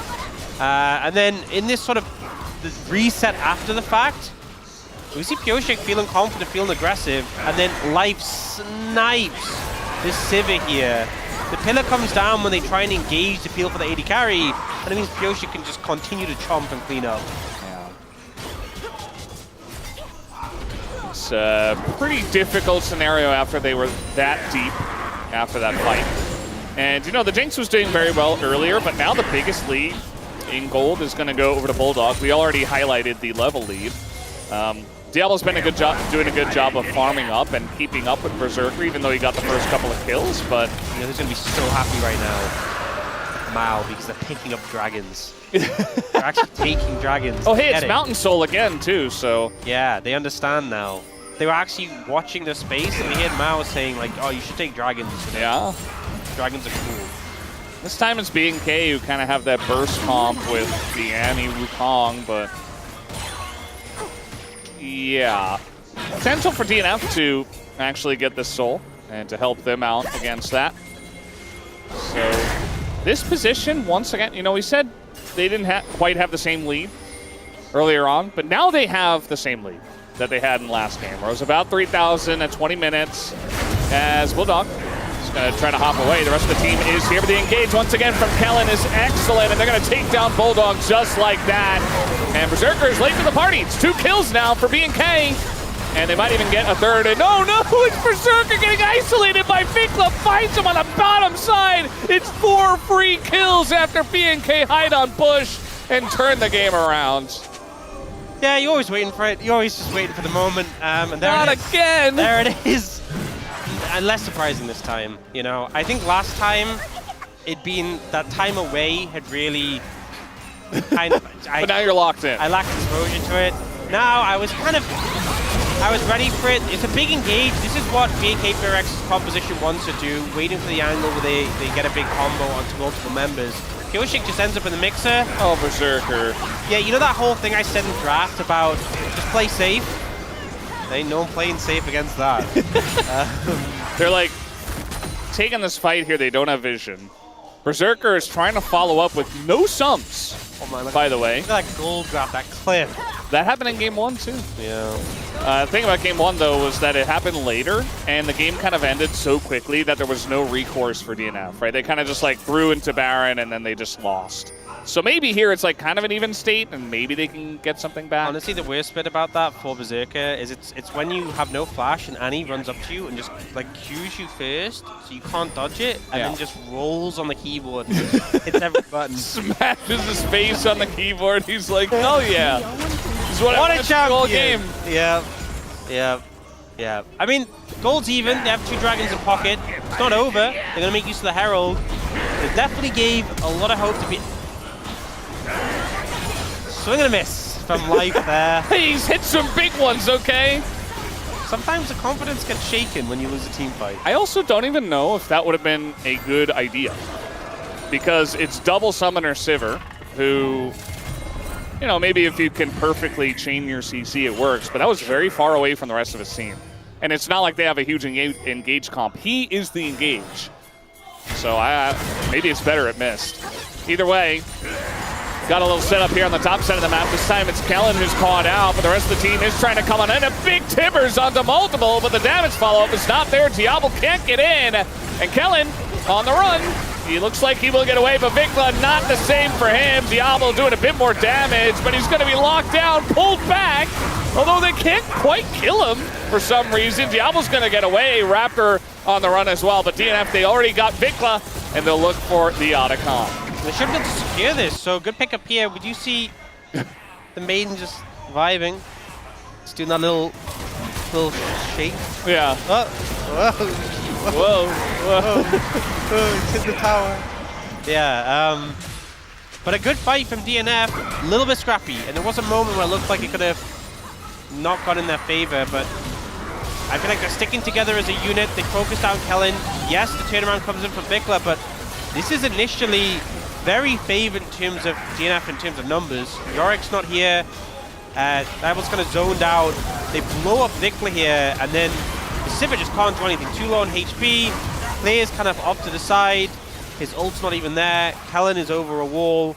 There was just never really any point where where BNK FairX was like grouped as a team and could fight as a 5v5.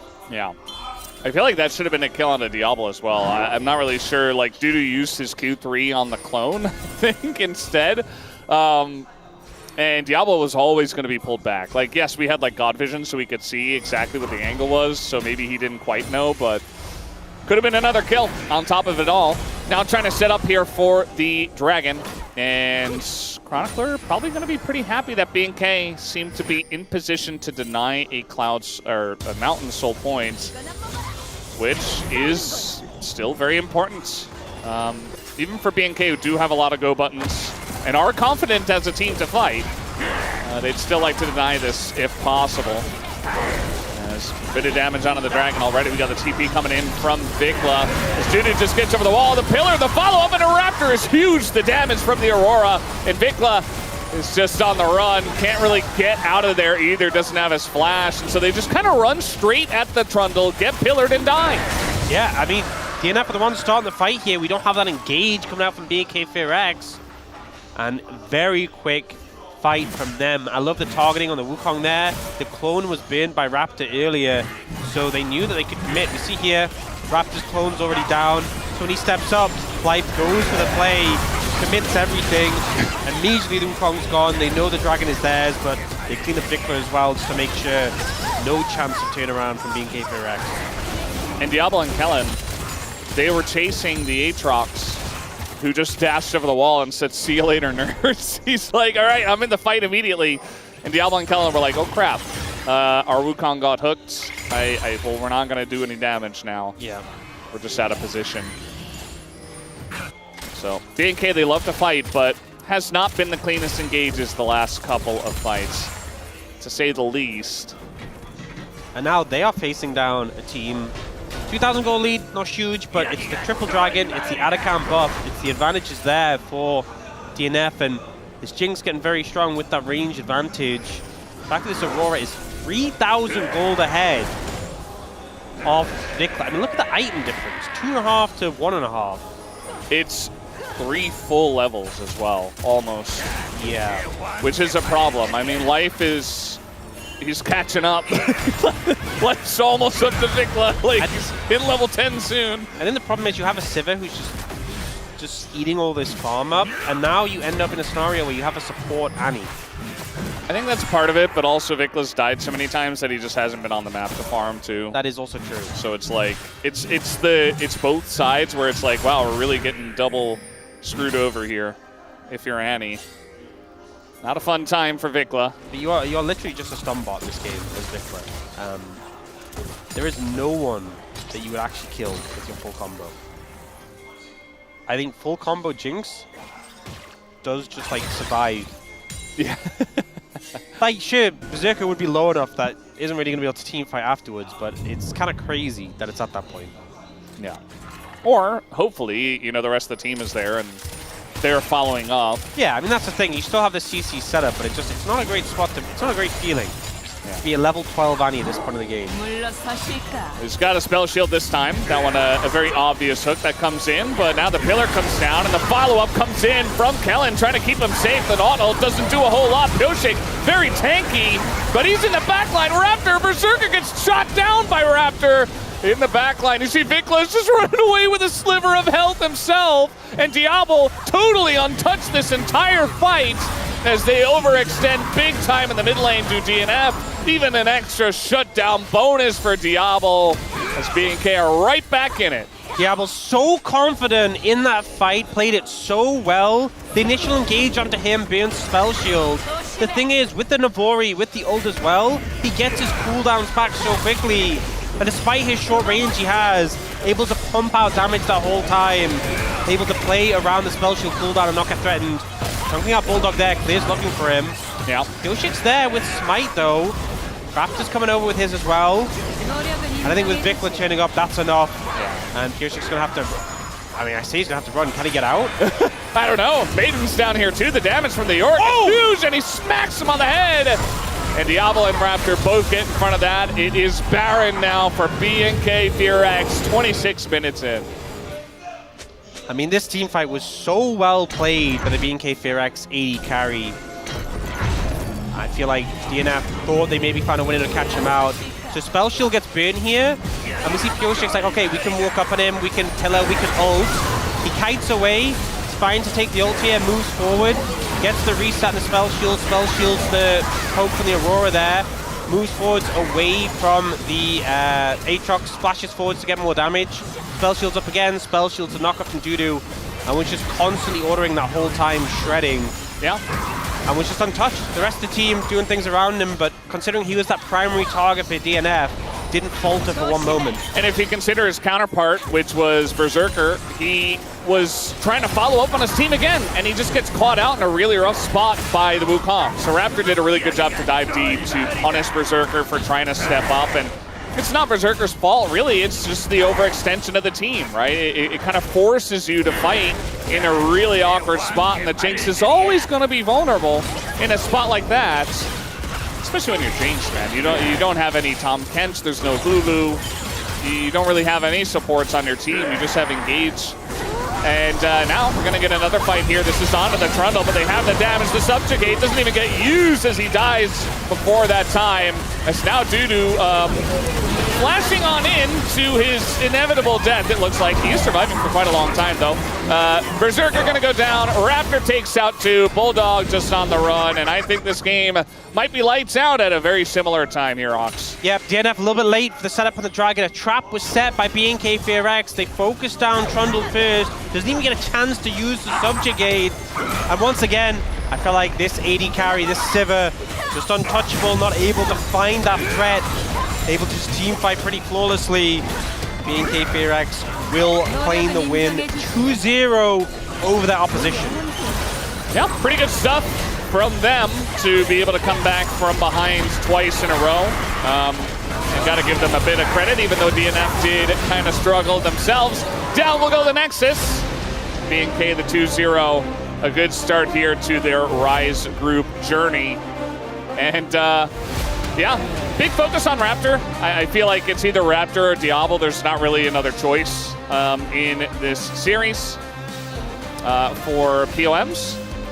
And really just comes down to which part of the game you think mattered a bit more. You know, was it the AD carry with perfect positioning and dealing all that damage? Or was it the deep engages of the Wukong from the side of Raptor and, you know, his consistency in game 1 as well? The Baron steals, stuff like that.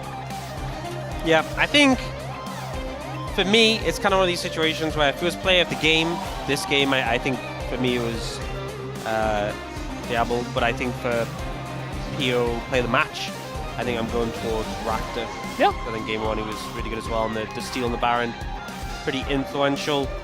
But yeah, I think overall BNK FearX, I think this is the expected outcome. I think obviously it was not the cleanest series. There was definitely some moments that I'm sure they'll want to review. The coaching staff will have some words to speak about. And DNF, time away has not drastically changed things. I think it's just made us feel a little bit sadder about it, because I really hope that things will be different. It just kind of solidifies in our minds that not much has changed, you know? So that's unfortunate.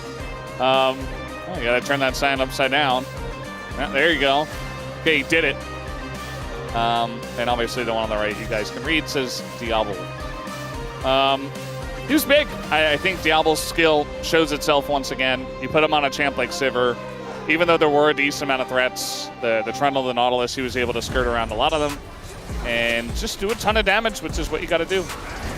Yeah, and again, there was just so many good fights earlier on. This was not, you know, one of the ones that was super favorable for DNF, but it just feels like early game, mid game, this team has a pretty clear idea of what they're doing.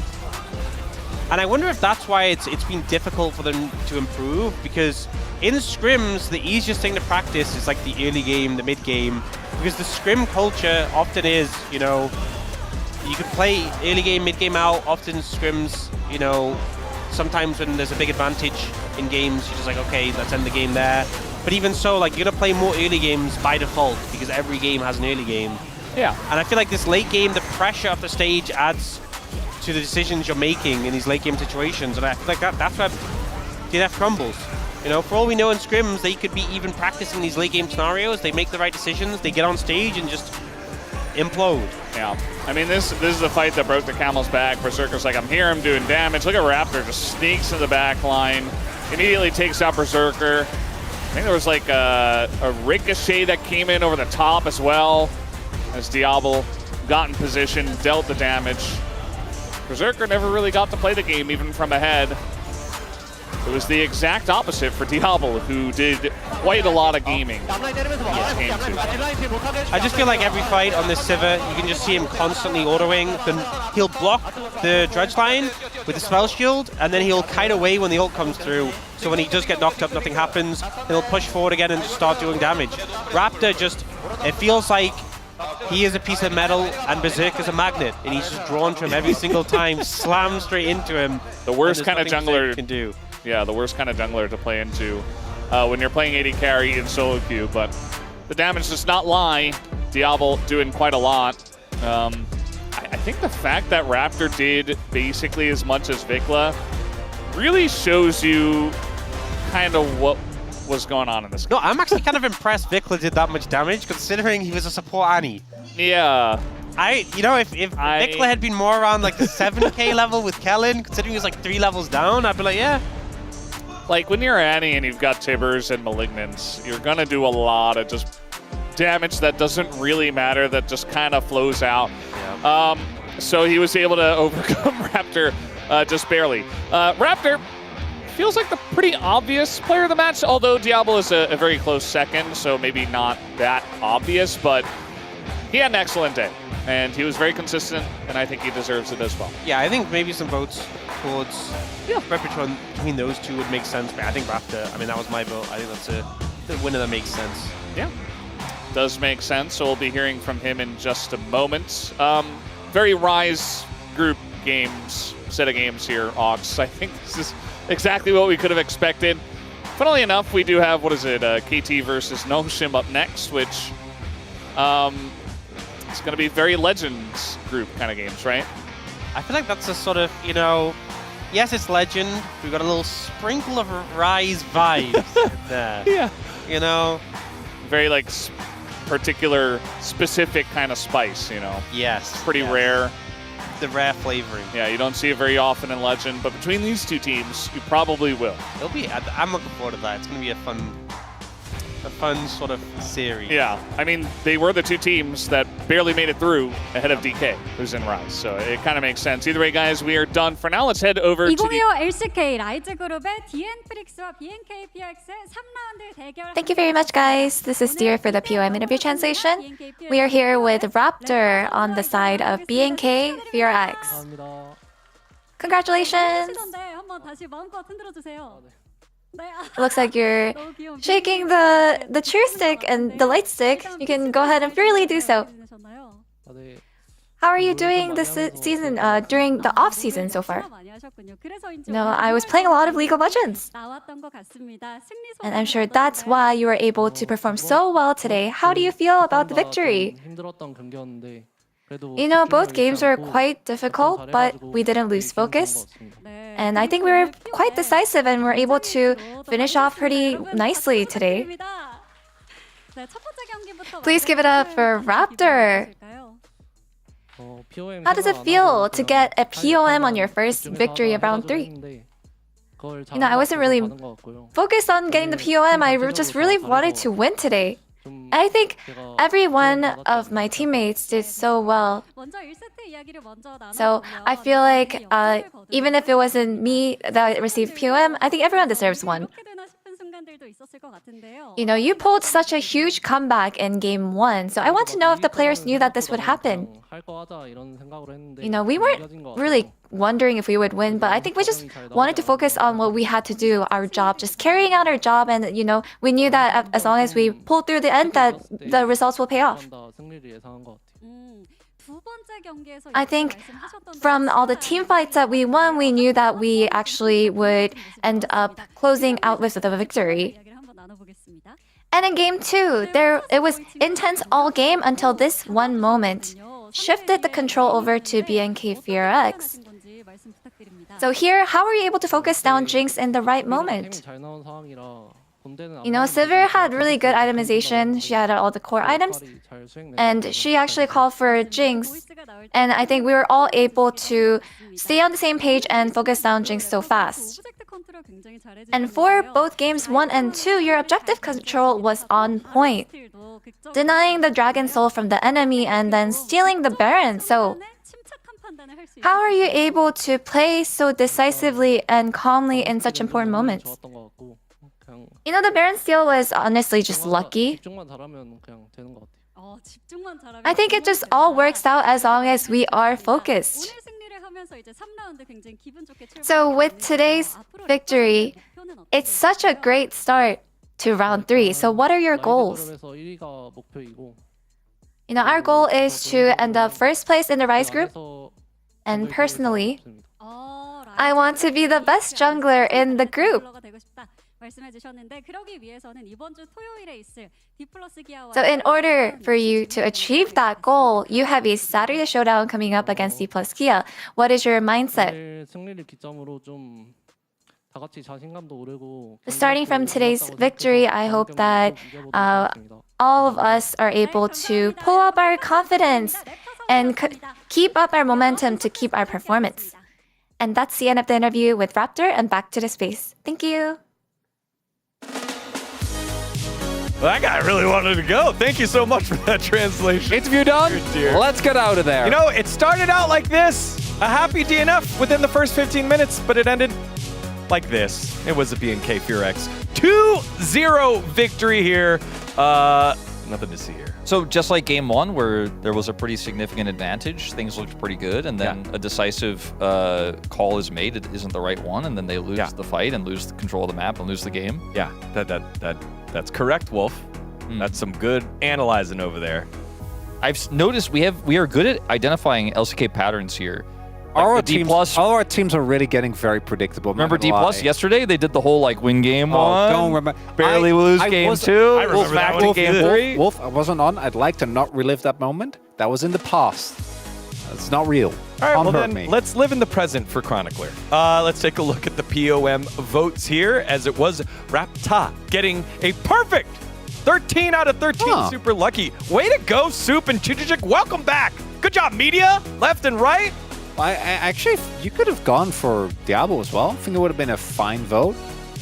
Mid was not eligible. Vikla got picked on a lot. Yeah. I don't think Kellen was eligible either. But no. Yeah, no, Diablo's a solid shout. But I mean, Raptor was the guy. It's the team fights, right? Yeah. It's not surprising. I think that he has really continuously shown up as a voice for the team, and it's cool to see a young player actually shot call and be such a big voice in the team fights. We gotta warm up. I don't really know how a Swiss Army Raptor would work, but I feel like he just does it all. Very well-rounded jungler. He pulled out the team fight knife. He pulled out the like little wine opener for the steel. He even has like the toothpick when you got like something stuck in your teeth. It's annoying. Gotta deal with that. All. At the very end of the fight we're gonna show later, he was like a nail file, like just getting on top of that Jinx and getting the last bit of HP off to get that kill. Mine was a little bit more basic, but I like they added the emoji. It makes it way better. Beware of Dino. He was quite a scary Dino in that last game. It was always a threat, always the backline threat, especially in game 2. We could do emojis like that. T-Tours in the chat, everyone. Great job. Let's see, what else did we have? Keep holding it up, Digon? Yeah, they won. It's their day. And also, I didn't get a pair of fox ears. I got this cool lanyard. You see this lanyard? Anyway, AD carry is fed. He doesn't care. And Helios doesn't care about your lanyard either. Yeah. All right, let's go to that. He's not that interested. Stop bullying Digon. He's going for enough. For LCK, Rapta will be the one to end BNK FearX's Ice Age. Go. Yeah, I think in my head they have been doing a lot better than they actually had. Looking at the scores, I think they had a pretty sharp decline towards the end of the first or second round robin spring season, right? We're all still getting used to the different terminology and whatnot. So I think this is definitely a game they needed to win, but the fact they got a 2-0 and they look pretty good, I think is good for them. Yeah, no, I mean, he's one of the most consistent players on this roster, if not the most consistent, as Diablo's had maybe the highest highs, but Raptor has just been all year long the one who's getting it done. Yeah, absolutely. Let's take a look at our one highlight here, which looks similar to the game one downfall highlight earlier. DNF had a lead, had a fed Berserker. I actually, especially seeing this, it's actually a really good bait. Like, looking at it again, look how ready BNK are. They know that they're going to art commit in on the Sivir. All the traps. And there is, I mean, they're never going to get some Diablo, right? Like, because again, they know that this is coming. Callan's ready with the crash down. And then the moment that the Wukong gets on top of the Jinx, the fight is done. Yeah. There's that nail file at work there at the end on that last auto, or last Q, I think it was there, that took him out. Pyoshi can't really peel in this situation once Raptor's already on top, gets the double Cyclone activation, and he's finding these angles, right? And he said on the interview that it was a shot call from Diablo, saying, like, let's go on Jinx. You've got that angle there. He finds it. And as big as Berserker was, like, the kills he was gifted, if you die in that critical team fight because you're underestimating your opponents, you're underestimating that flank angle, then you lose the game, right? It's calls like this where this time I think it's more of a great proactive play from Raptor, but risky moves like that and risky fights that can cost you everything. Yeah, and all the wins matter here. Again, one of the unique things about this group stage is that you're playing against opponents that you have the better chance of winning against. And the DN Automotive Freaks, they're running out of matches. Only 11 matches left here for the DN Freaks and for BNK FearX. 12 when you count rounds 3, 4, and 5 in total for teams that haven't played yet. Telling as well that we have 3 very different classes. Even though DK did lose to Bro, they're still, just because of the first round, very far ahead. I'm going to pretend that they're going to bounce back. Then we have DRX, Bro, and BNK, who I think are very close, both in terms of up and down performance. And that's actually going to become a really cool race to see who takes that. Yeah. And then there's DNF. DNF also in this series too, like, both of those games are winnable, and yet they walk out of the series not only with a series loss, but with a -2. They didn't win either of them, so that game score is matched like 15 between them and the next team. Yeah, they got to start pulling it together. But speaking of pulling it together, we're about to have a battle of teams in the top side. Legend Group time. It's the roller coaster against the Noodle Boys. KT versus Nongshim. Don't go anywhere. You're watching the LCK.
자, MSI 끝난 지 얼마 되지도 않은 것 같은데 벌써 시작됩니다. 각각의 그룹으로 좀 나눠지고 있는 현재의 상황이 되겠는데.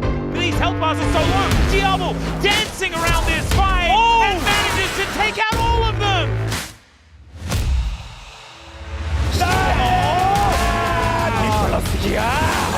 라이브가 끝난 게 아니잖아요.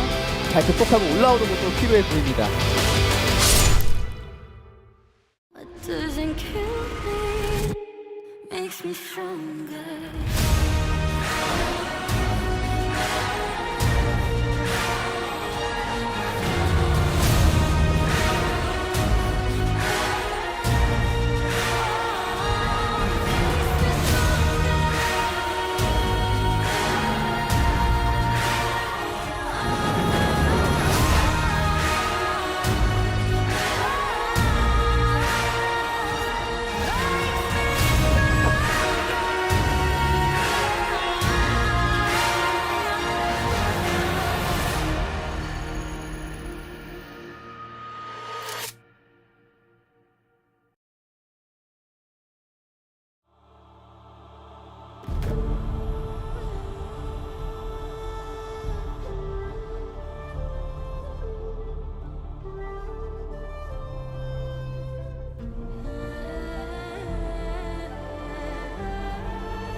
like weightless time and night. I've been there before a million times, caught in between the truth and the lies. Can't hold me down for a minute longer. What doesn't kill me makes me stronger.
Hello and welcome back to the LCK. We just got done with our Rise group matchup with BNK taking the win there. Now we're going to move on to our Legend group matchup. It is going to be Nongshim Red Force up against KT Rolster.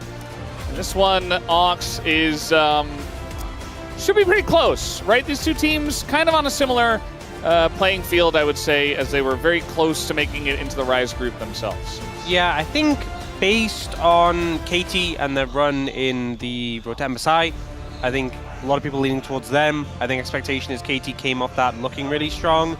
Did obviously lose to T1, who came out with some phenomenal form in that and going towards MSI itself. But who knows how things have shifted up. I think Nongshim, there was definitely a period where a lot of people would have favored them in this matchup. But KT started the season in a really rough spot and had that massive resurgence.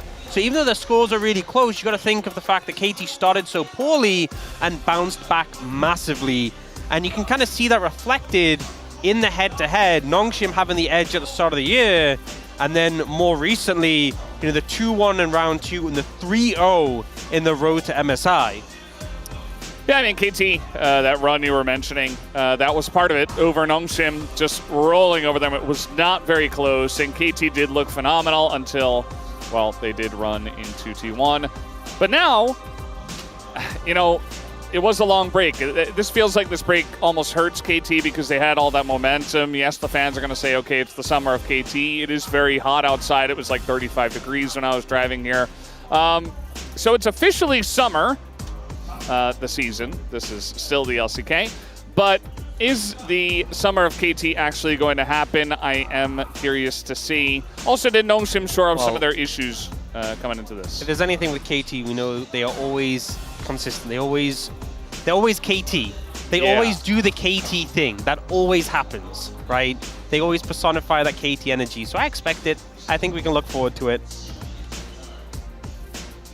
Talking a little bit about the bot lanes, Dr. and Peter really had a massive glow up. I think Peter obviously was brought up. He was originally on the Challengers roster and was a big resurgence. Dr. who got brought down and then brought back up again.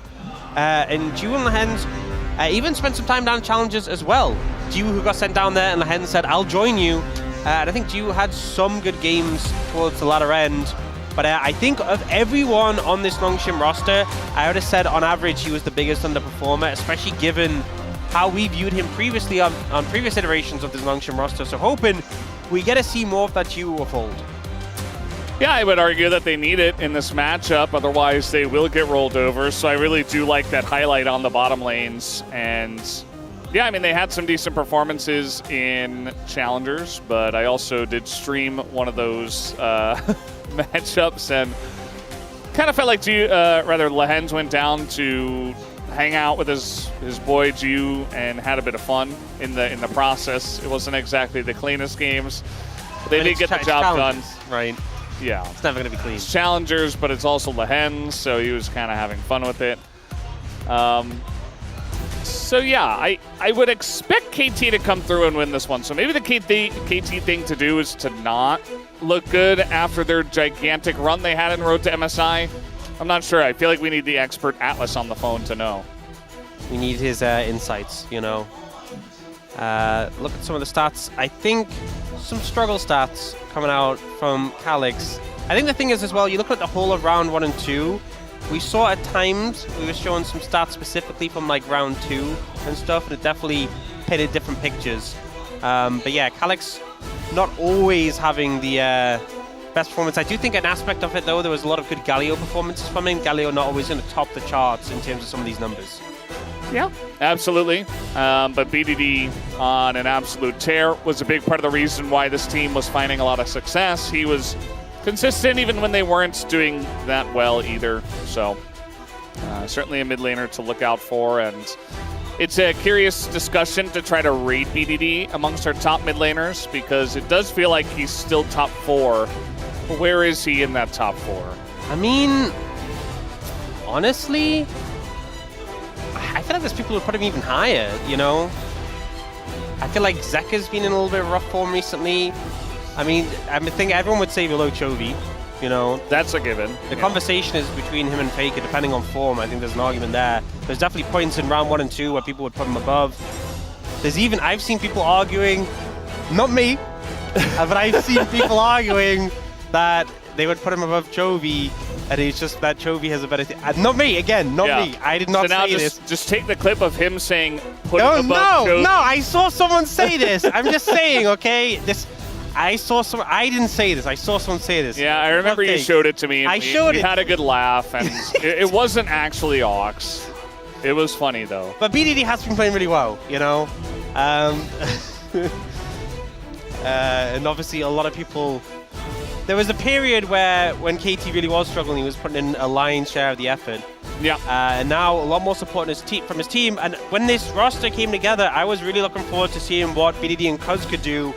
And we got the Cuz meta. Cuz really showed up, and that was a lot of fun. They buffed Azir. So BDD, thriving. I do think that BDD's champion pool is also fantastic. Like, he can play Syndra, which we saw a bit at EWC. He can play a lot of Talia. He's fantastic at all of the meta stuff. I think it's right in his wheelhouse. So I'm excited for him here in these final 3 rounds to try to push KT even higher, because 10 and 8 doesn't really do justice to their current form, assuming that their current form continued since the Road to MSI, which was about a month ago. Let's talk about the draft here. KT are going to be on the blue side rather, and they're going to ban Varus on blue. Interesting, opting for the Varus ban away on blue side. I often see that being like a staple red side ban. Trundle going to be denied away from Cuz. I feel like Trundle priority has been super high recently, as well into a lot of their bruiser junglers, and obviously great into any tanks in top or jungle. Probably going to be the Pantheon coming through from Nongshim on the red side due to see the Poppy taken away. I'll be interested to see if we get any bans towards like the mid lane picks. Aurora taken away from BDD here. Technically counts. But also flexes up towards the top lane as well. Yeah. And we've seen a lot of AP top laners be a really high priority. You know, we've seen the Rumble, we've seen the Gwen, we've seen the Aurora. All be pretty problematic and pretty high priority so far. Although it's obviously early days so far in the in this stage of the LCK. Viban as well, so not considering picking that. BDD and Cuz were very good at Ahri Wukong, played it a bunch. Certainly could be something they look towards. We did just see the Wukong versus Vi, or did we? No, actually those are two different games. Never mind, but still, we did see both Vi and Wukong in our first series. Pantheon. And it's just going to be Gwen. Especially with the Aurora band away as well. I mean, it just set up the Rumble as the counter that's left open and available. And Kingen has had some phenomenal Rumble games this year. I think, particularly in the LCK Cup, he was on an absolute tear on that pick. So, don't necessarily have to pick it now, but definitely can. We'll see if he opts to go for that. We've seen a lot of Rumble into Gwen, a lot of footage on that matchup. But are going to prioritize the Azir for Calyx and deny that away from BDD. BDD could obviously just go the Taliyah into that, which we have seen many times before as well. Just take the Taliyah away, put it in the bot lane, and lose the game. But yeah, it's probably going to be BDD picking up that Taliyah. I'm sure they're very aware of that potential. Doesn't have to be. Yeah, I like the Xin Zhao coming through, especially with like the Trundle, the Pantheon, the Poppy, the Vi, a lot of jungle bans. They take that. You don't need to take the Rumble until you can take it on that third pick. So we'll pick up the Xin Zhao, denying the Xin Zhao Gwen, which is really annoying combo to play into as well with the double circles, the immunity.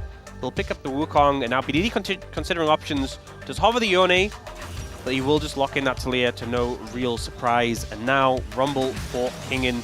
Again, no major surprises, I would say, so far. A lot of tier list picks, as we call them, just picking picks that are really powerful in the match. But the matchups make sense. You know, Rumble into Gwen, Taliyah into Azir. And both teams just kind of matching. And we saw a lot of this in round 1 and 2, where you pick up all of your top side in the first rounds, and then you start looking at your bot lane in the second rounds. Lucian going to get banned away from Duckdam here, and Alistar going to come as the counterpuncher. We saw a lot of R4 Alistar. Senna is another one that we often saw on R4, so I wonder if you'll see a ban away of that. Senna Nautilus still available, though Senna Alistar has been such a powerful combo at EWC in particular that was really effective. Yep. Just farm, just heal, just hang out, and she gets supreme protection as well. I feel like as well with the Nongshim composition, you know, Jiwoo playing something that can play at range, something safe into like the Wukong, into the Gwen, into the Taliyah would be pretty nice. You know, things like your Ezreals, maybe even like your Corkis could feel good. I feel like the fact that you have the Azir, you can just kind of play at a distance and look to poke a good amount into the enemy composition. Feels like the onus is more on KT to start the fight and engage. So I wonder if a ban goes towards one of those picks. We'll see. I will say Rakan's still open and available. Rakan pairs so well with Wukong, and you wouldn't really want to pick it as Nongshim, specifically because you're into a Taliyah, and I feel like Rakan into Taliyah is quite uncomfortable. Yeah. Although we have seen players do it before. You try to force it, but the Senna is available, and it just feels so good. Yep, R4 Senna comes out, makes a lot of sense, and you have that long-range poke available now to Nongshim, that threat at a distance. And yeah, you know, Wukong, if you get on top of the Senna, great, but she plays at such a distance that it can be a little bit difficult to find an angle in. Do want to get some extra engage in the support pool, and I think the Rakan does make a lot of sense. The only problem with picking the Rakan is that you kind of give the Senna a lot of license in lane just to kind of free farm. But I still think it's the best pick for those team fights, and they will take that one. Really powerful combo. I love the Wukong and the Rakan because you can clone. You can eat the clone, eat the Wukong, dump you in. It's so powerful. It's gross. Yeah. Is what it is. Yeah. What are they going to pair with it? I mean, they were thinking about the Ezreal. You could go Xayah, but it doesn't really fit the comp. I like Corki. Yeah, we saw a lot of Corki, particularly Ruler playing it, and it does a lot of damage in the stages, has a bit more lane prior. I think particularly when you have the Rakan, which is a little bit softer in lane, the Corki has a bit more power just to contest the center a bit. You can even Valkyrie forwards, and Rakan could jump to you if you see an angle where the center's stepping up too far forwards. I think for Lehens, I feel like the more traditional pairing with the Senna is probably the Nautilus, but maybe concerned Nautilus feels a bit squishy into the enemy composition. Ends up going for the Leona. Leona used to be like a traditional counter to Rakan, but I feel like the matchup hasn't really been as favored for a long time. Just still feels a bit too slippery, a bit too hard to blow up, and we'll probably go those Merc Treads now. Yeah, I think Nongshim have this composition where you can play at range, play at distance, a lot of scaling in their composition, but KT have this nasty engage that they can layer, and if they got into G-War Calyx in these team fights, they're as good as gold. So I think both teams have a lot of strength, have a lot of things they can play through, and a lot of power in their compositions. Yeah, I kind of give the edge to KT. I have a lot of faith in them to pilot a composition that has this much agency, this much ability to be proactive. And yeah, there are parts of Nongshim's comp that can just kind of press buttons to push you away, like an Azir, like a Xinjiao, stuff like that. But they don't have the best setup for their Rumble. And both Azir and Xinjiao, it takes them a little bit of time to really get that space, whereas I feel like at the snap of your fingers, you can get a Wukong and Rakan in your backline, and I'm not really sure if they're going to be able to deal with that, especially with the pace that KT has been playing with recently. So that would be where I would be looking. Yeah, I think I agree. I think, you know, taking this center against the Wukong Rakan, especially when there's like the threats of the Gwen on a flank, it's going to be tricky. It's going to be tricky. Let's see how it goes here for game number 1.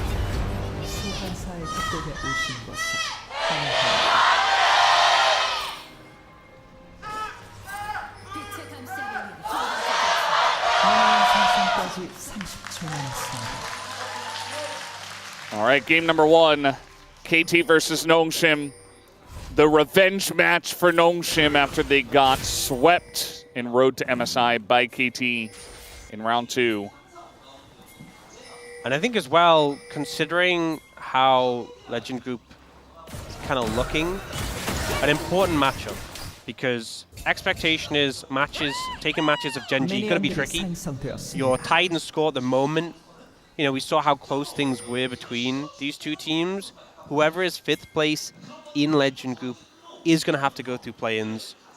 You know, any win you get against a team this close to you in the standings, really valuable, can make all that difference. So, you know, you want to start this portion off after a break. You want to start it off with a win.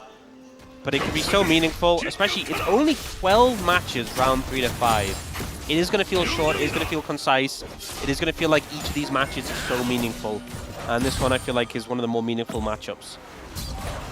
Yeah, their match against T1 as well. T1 at the moment only a game win ahead of both of these teams, or a series win I should say. So I think that's the thing is when you look at the group, HLE have a pretty healthy lead. Genji are miles ahead and also look very strong. But even though T1 are slightly ahead, T1 look really strong with that performance they've had at internationals. So even though they're not far ahead, I think it's hard to see them catching up on them. We never know, right? But I think that's why I think if like whoever wins this, you get that lead over your counterpart, and it feels really bad whoever gets put in last, because you know the only team that you had a good chance of gaining ground on just got a win off you.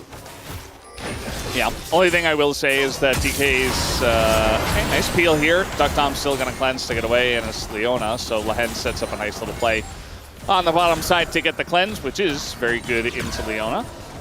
But yeah, DK losing to Bro means that I'm sure a lot of our bottom tier Legend teams will be like, huh, well, there's not a lot of threat from down there if we do have to go into play-ins against those teams. Yeah, I mean, I feel like any Legend Group going to play and you're still feeling pretty confident relatively, but you don't want to chance it. You'd rather just get the highest seeding and avoid that possibility. Especially we've seen times before where maybe facing a team who has a glow-up, you know, unexpectedly can really throw you off, put you in an unfortunate position. Yeah. We've seen KT face that before when they picked T1 in that earlier round. Yeah, I'm sure they would like to avoid T1 as much as possible from here on out after a bunch of losses to them in very important matches. Yeah, but even the point I'm making is that at that time, T1 looked really not that great. And then obviously it was down to the fact that Hobie had kind of been subbed in, and but then they got Faker back and they still looked a little rough. But I'm saying, like, you know, if D+ suddenly show up, could look a little scary. So we'll see. Either way, we do see the swap come in from KT's bot lane going up to the top side. And some threat on the king in here. Yeah, just a little bit. It's going to overheat, you know, do a bit of damage. Perfect also not very much enjoying himself. So yeah, just getting zoned away by the Senna mostly. And now we're going to have another engage here on a Kingen. A bit more damage going to be layered into him, but still no kill threat. But Kingen is very much being zoned away, and the wave is pushing away from him. So pretty rough. And he's going to go for a back now. I wonder if he might call for a swap here. Or if he's just going to accept his fate and try to go back to the top lane. We see a TP in a bot, so that answers my question. Yeah, he wanted the Rumble vs Gwen matchup. Didn't opt into the Rumble against Rakan and Corki matchup. Yeah. How's this here to defend his top laner, though? There are 4 Nongshim members here. The flash on in, perfect. Not in a great spot. He doesn't have his own flash, and he is going to go down. First blood given over to Kingen. And, I mean, they saw that teleport coming a mile away, but they did not expect the dive to come through, and Perfect gets punished. Yeah, I feel like they kind of handled that maybe the worst way possible. Because the thing is, because Cuz came in, they were like, okay, we'll stay under the tower, and then they realized, wait, we can't do this. They back away. They end up getting caught away from the tower, so not much is even burned from the side of Nongshim. At least under the tower with the exhaust from Perfect, maybe you're burning a few more summoners, right? Or getting someone's HP low. Maybe there's a threat of a turnaround. But here they're like, hey, we can defend this. And they're like, no, we can't. The Hens commits the flash. No one even takes any damage, really. Yeah, they just elect to defend the middle of their lane instead. So I feel like that went possibly as bad as it could for KT. And Nongshim kind of put in a bad situation by that swap. Managed to handle it, managed to bounce around in the right way. And Kingen now, pretty sizable lead since he was the recipient of that kill. Yeah, he's going to be feeling very good about himself. Perfect. Not the best spot for him. Still early. We've seen Gwen's come back, you know, the big team fight and stuff like that, so it's not the end of the world. Meanwhile, we did have Duckdom, who was kind of just solo farming top. We saw the wave was pushing into him, but he wasn't able to hold it for very long, and you see that G was caught right up to him. We get a stun coming down here on a Calyx. His level 6s are hit. Keeping that Azir as low as possible is going to feel good for BDD. He knocked him a little bit low on HP, getting harassed out here. Jiwoo doing a good job of just putting the damage down. This is a frustration of playing into the center, is once you fall behind in terms of HP, I mean, that long range plus the sustain makes it very hard to sort of gain anything back. Yeah. Tom would love to get a reset in and does look for a window. This is not a cannon wave. So he's just going to say, well, I'm too low, we don't have any vision, I need to back. And it's unfortunate, but that's just the way it is. So Nongshim's early game here looking very smooth. Some good decisions early, some rough handling from KT. And I think when you have, you know, a composition like this, when you have like a Senna on your team, you have a good early game, you're always feeling really positive about the outcome. Jiwoo as well, 30 stacks already, feeling good. Did see Talia making a move there, BDD threatening. There's a lot of ward coverage in the river from Nongshim, just in case anything was to come from it. Yeah, they saw him coming a mile away, so he just goes back to mid. And this little stun going down on a Peter as he hops in. Such a good stun, actually, from Lehens to interrupt the grand entrance. Is Lehens back? I mean, that was pretty clean. We'll see, you know? It's good to get our overreactions in as early as possible so we can look as silly as possible based on how wrong our overreactions are. Cuz just doing the grub, I say grub because he's not getting more than one, it looks like. Little fight up on the top side. Peter's in a lot of trouble. Might go down here. Meanwhile, we got a fight in the river. Getting pretty low, but that's Xin Zhao. Cuz himself as well has to flash away. And Nongshim is going to hold on to control of the river. And they should be able to take this one down. Just smites it, gets two of the grubs, do Nongshim. Yeah, Cuz starting up the grubs, and then his bot lane moved to match him. And I think kind of, as a result of them being too focused on their jungler, got caught up in things, the Hens finds a window to punish Peter. Which, I mean, I feel like I think because Duckdom moved a bit sooner, wasn't in range for him to dash to the Corki. Obviously, that battle dance distance a lot shorter when you don't have Desire, and does end up having to be in the flash there.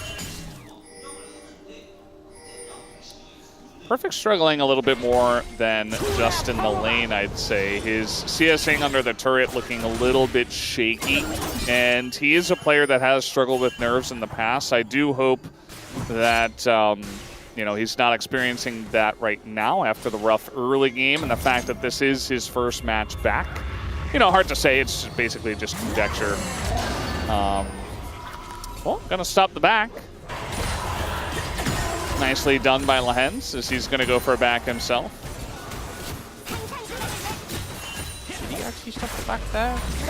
By walking up? Well, Ducktom went farther away. Yeah. I mean, either way, Lehens holding the wave for his AD carry, doing the things that you love to see. But,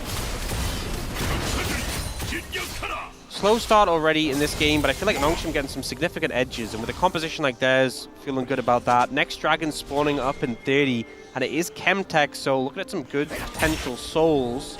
You see the Lehens make this way in, and they have full information here of who's there. That's going to go straight in onto both of them. Yeah, I mean, Rakan hard to pin down, Corki with Cleanse Flash, not the best targets to really find opportunity on. Yeah. But we'll get a little bit of poke. Peter doesn't have Flash, though. Yeah. Not going to matter all too much. He now only has 3 dashes instead of 4. Yeah. All right, well, they're going to get in onto him once again, but as you mentioned,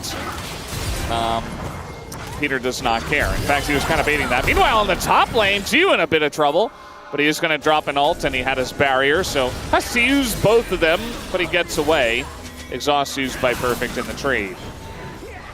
Now KT feeling confident, have numbers. Oh, the double knockup! BDD is back for sure, as now they're going very deep for Gideon, and they get in the circle. BDD collects his very deserved kill, and a very nice play down on the bottom side of the map here for KT. I think KT felt so confident in the setup for that. Nongshim kind of just hovering around. BDD finds a phenomenal angle there, and the follow-up is so swift.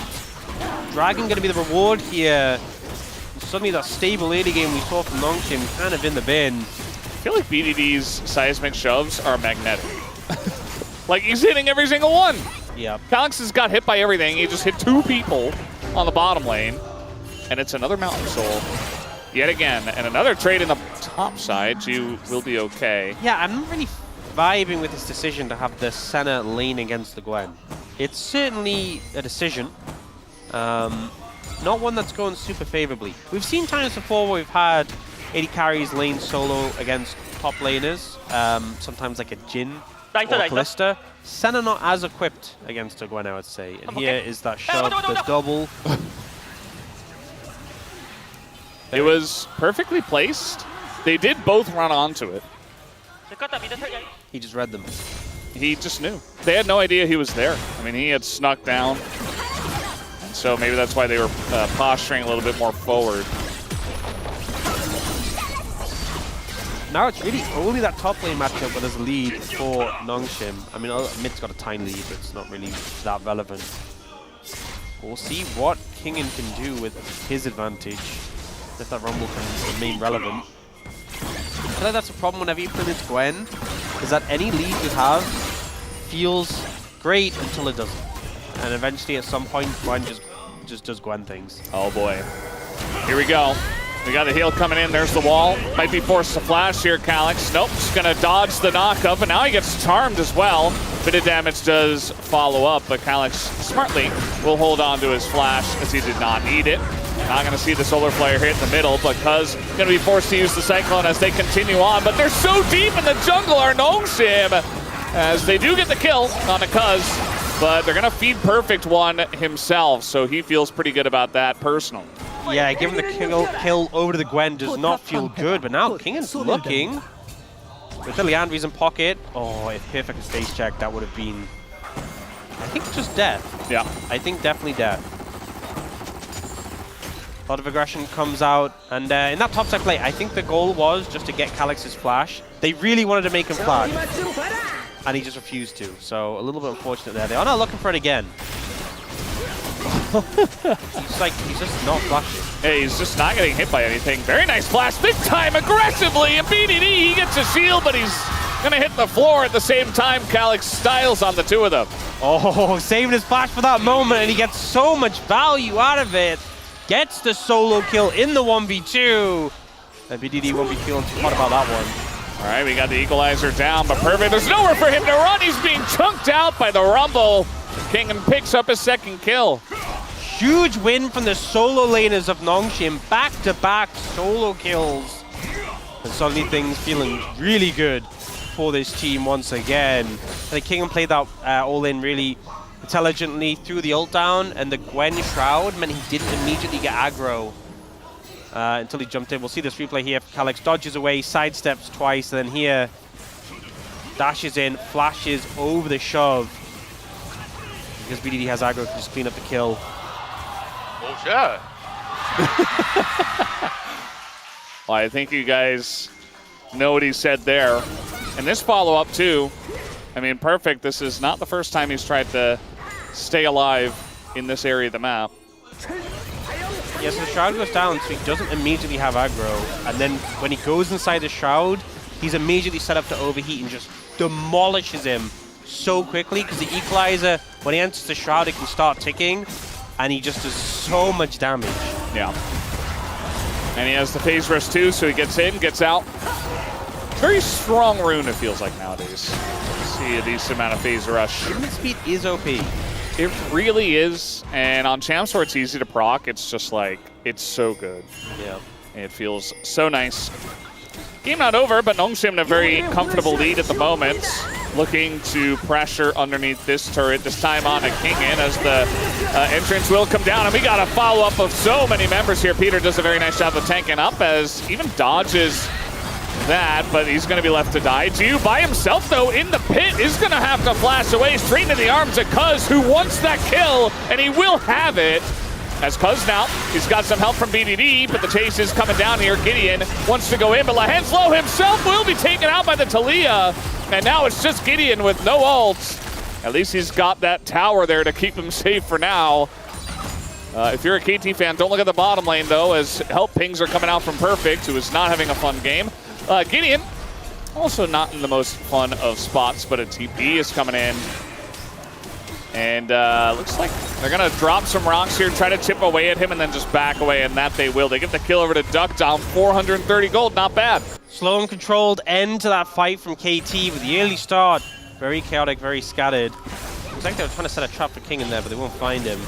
The goal, I believe, was the Rift Herald, but they kind of got lost in the source in the mix of this one. So they look for King in here. They wait for some extra reinforcements. Wojciech Cuz is in range, and the Sentinel does come through, but it's not enough really to change the fate. Gideon tries to clean up Peter, but ends up taking a bit of time. So in the meantime, Jiwa gets focused down, unfortunately flashes straight into Cuz, and just annihilates him. Does end up putting him in a difficult spot, but he buys so much time, dashing over to Lahens. Gideon has to commit to kill him. And unfortunately, Gideon flashes here, but doesn't really have a way out afterwards. And they kind of just walk the minions in and trap him. It's a very interesting fight, a very dynamic fight. It was fought on many different levels. This is what I wanted from this series. Yeah. Kingen's going to get a free turret, but looks like so will BDD eventually. The feats of strength do go over to Nongshim, and they continue to push this top lane. They got 4 guys up here and the Rift Herald, so significant pressure going to be put on this inner. This is fun. So big influx of gold. And Calyx also picking up the mid-tier one as well. Oh, charge coming in from land. What can he do? We're judging. His driving is good. Okay, didn't really take it anywhere. Some nice moves, but wasn't really able to get anything from it. Wasn't that a thing when Lahens was on Gen G where he didn't have permission to drive? Maybe he's been practicing. Maybe he just wanted to show off his skills. He gave us the thumbs up. He's a lot more confident about it nowadays, apparently. Maybe this was just an opportunity to practice a bit, right? Yeah. Take the time. I mean, what else was he doing, right? They're not going to drive the Herald into mid. Backing and resetting, maybe, you know? Well, maybe his back was going to get interrupted, so he needed to get a little bit of distance away, and he thought this is a faster way to do it, and practice my driving. It's a win-win. It's efficient. 2 Azirs, 1 stone. Or an Azir and an Anivia. Zaya Rakan. Yeah, there you go. Zaya Rakan, 1 mile away. All right, well, no knock-up this time. Dude's a little bit too fast.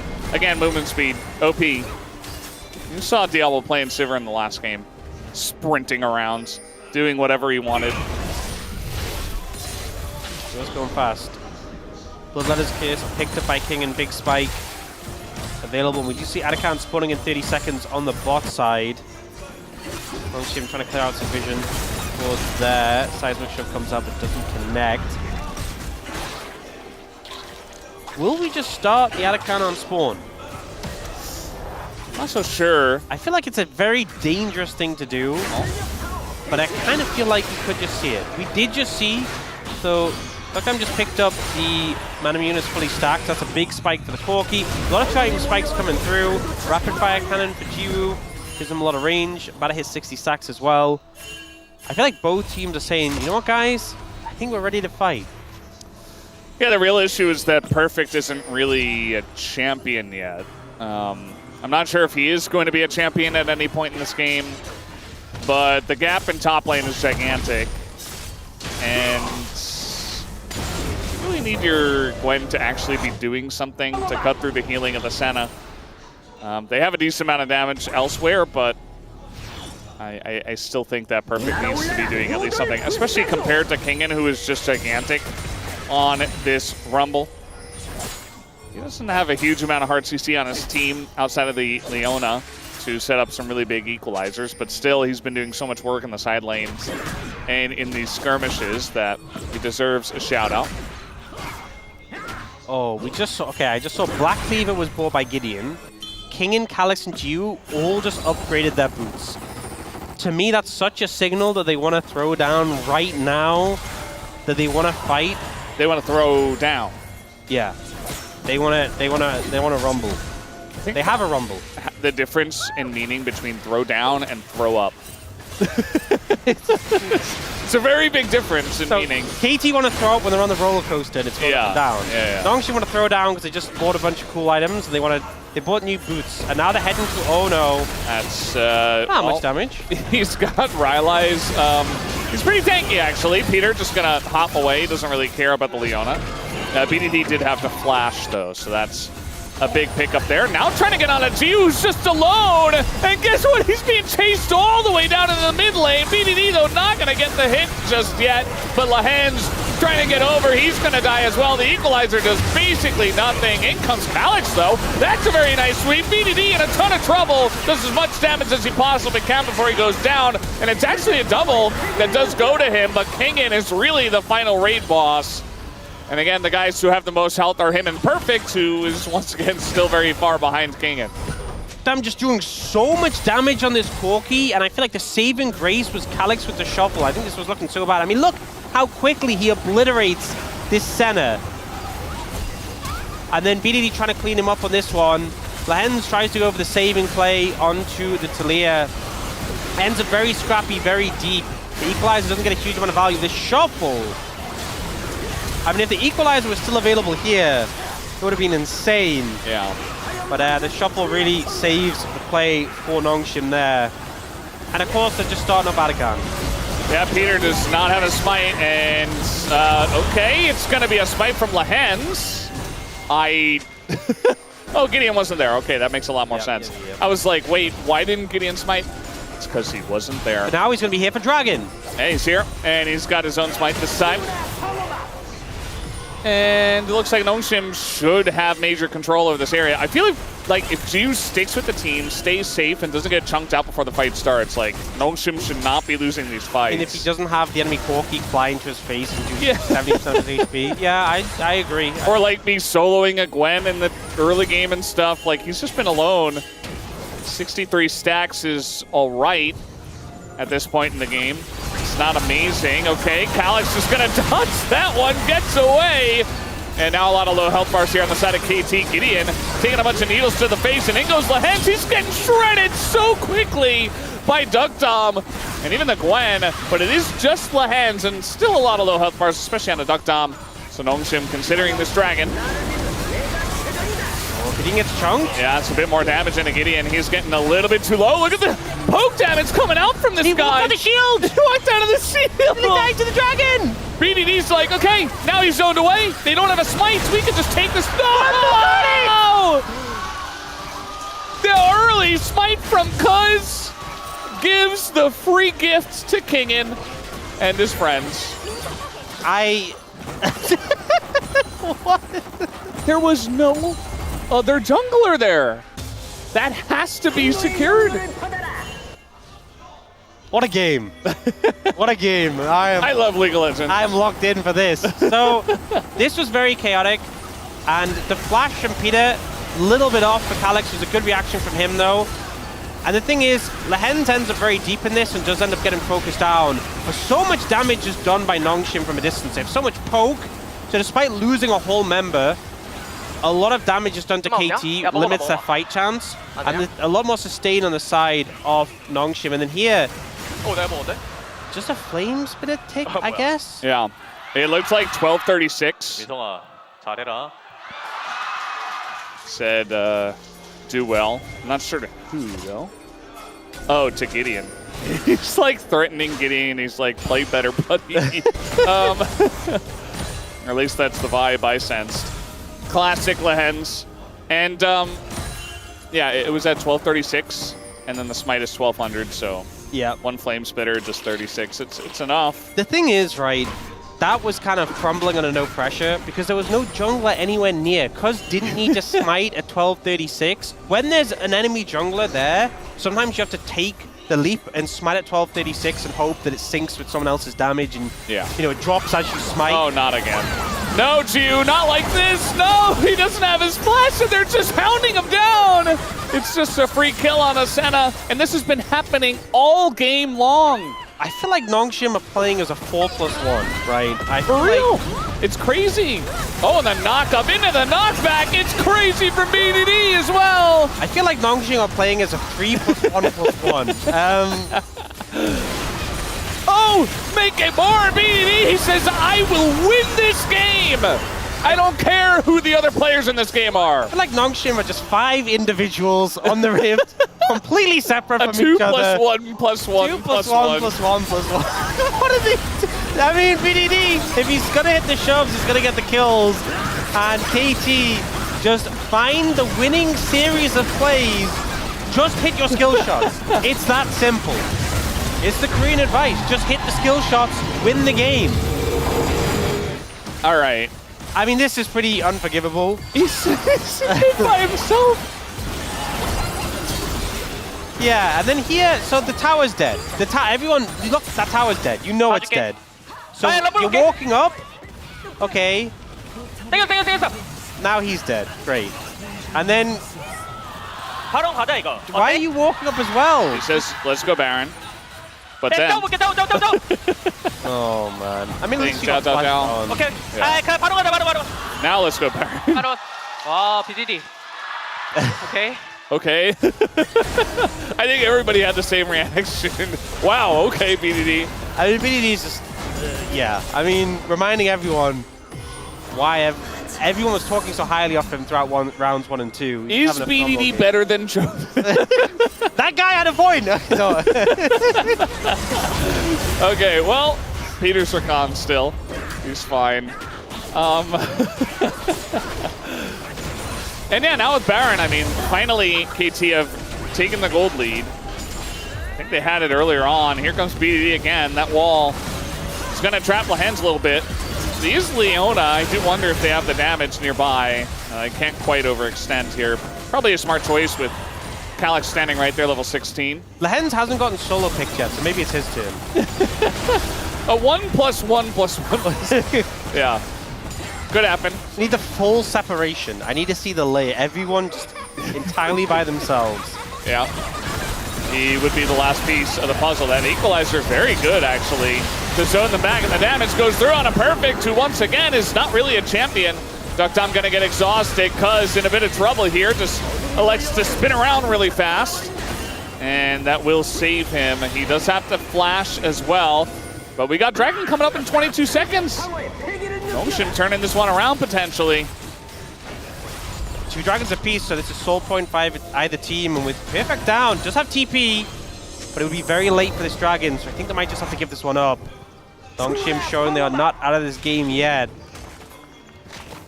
And I just love, you know, we have this group system. The Rise teams lower in the standings, weaker teams, the Legend teams higher in the standings, stronger teams, cleaner teams, more controlled teams, more organized teams, you know? Absolutely. Absolutely. This was a great engage. The Equalizer got so much value here, and then Nongshin just pushed forwards on that momentum. A little split up here, Cuz gets separated from the team, and obviously Wukong very slippery, does manage to get out, but Sochung's not able to find more in the fight. And it's still a lead for K. Oh! Here we go again. Now it's Perfect's turn. And there were 3 people over there as well. Nongshin, their turn to catch the Wandering Stray. And they did get him. Now KT pushing in top. And with no Baron, I feel like Duckdom, yeah, he just clears this. So. Yeah, so KT just pushing top lane. They get that tier 2 share, but in the meantime, Nongshin are just taking tier 2s of their own. Jiwoo is once again solo. He's really good at finding the one place where his teammates aren't. Yeah. In this game. I feel like that's been something he's really excelled at in this one. Yeah, this was pretty slick. I mean, the dash came in. He gets inside the shroud. You're pretty doomed. Easy as that. Alex has a good amount of damage at this point. And this game, really down on knife sets. We haven't seen the Gwen really come online yet, which typically we do at this point. Okay, all right, we're getting messy once again. Kingen trying to TP away from the Wukong. That's what Wukong does. Now he's trying to turn onto Cuz, but he doesn't have the damage. 410, 205, tons of gold goes over to KT. And the desperation is beginning to sink in a little bit.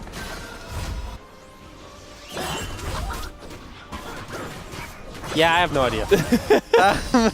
Break it down, Ox. You're very smart. Yeah, maybe he was hoping that because his ultimate key would malfunction at that moment. Maybe he thought it wasn't off cooldown from the fight 2 minutes ago.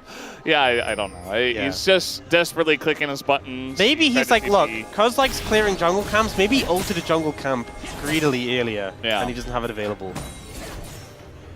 Maybe he just missaw the champ and thought it was someone else. Maybe he thought that Wukong was a Corki. I don't know. Maybe. We can only wonder. Either way, he did die, to no surprise. It's a minute until Baron. Nongshin are actually grouping around you. I think this is smart. Don't let him be alone. It's like in solo queue, the guy wants to keep split pushing. You're like, no, just follow the split pusher. Now Gideon in a bit of trouble, but he does have his flash. The follow comes through from Cuz, and Peter gets pretty low. They finally do take out Gideon, but a ton of damage is done by Calyx. Cuz is still going, and he's going to go down to his GA. Calyx has to dash away. But Cuz is going in for more. He's got to cycle him back. And they want Kingen, but the Zhonyas, they're just taking the damage and they don't care because they just want to live. They're not going to get it. They're not going to kill Kingen. It's not going to happen. And the range from Jiwoo is gigantic now. He's actually a turret. Lehen's still looking to go in, but doesn't have any follow-up. 4 versus 3 in favor of Nongshin. Are we looking at a Baron? No, it's BDD. Does it again. Just walking over wards. Oh, Zhonyas! Wait! The Zhonyas put the disengage cone. Thankfully saves his life and denies us more action. This is such a chaotic game. So back and forth. So many interesting moments in just a single fight. So Gideon, a little bit caught out. Great response here, by the way, from Jiwoo with the flash to dodge away from Peter. Gideon gets super caught out and punished. But we're not going to be able to see the rest of this replay. It was really cool, you know, they focused on Kingen, but Baron has been started in the picture-in-picture, so I feel like we're not going to get too much of this. They're speeding up, thankfully. They might just get it. Yeah, would you see Kingen here? The chain around with the Zhonyas is so big, but yeah, we get the Baron coming through. Fight starting off. Yeah, I mean, they're trying to keep them around and get something going, but Nongshim are pressing the escape pod at this moment. Ingo's BDD's going so deep for this one! And he Zhonya's and he flashes, but he's still dead! It's way overextension from our KT mid laner, but now into the back line, they're very exposed. Cuz with a 3-man knockup, it's gigantic, but Kingen is just more fed, it looks like. Trying to do the damage, they get the knockup, Duck gets away! And it's actually KT who win the fight without BDD. Calyx still on the chase here, gotta be careful. He wants one soldier, but he's not gonna get it. And he's just desperately chasing. Look at the little corgi! The corgi running away! And you're not gonna kill a cow? The knockback! Oh, Rocky gets it done! KT aces them!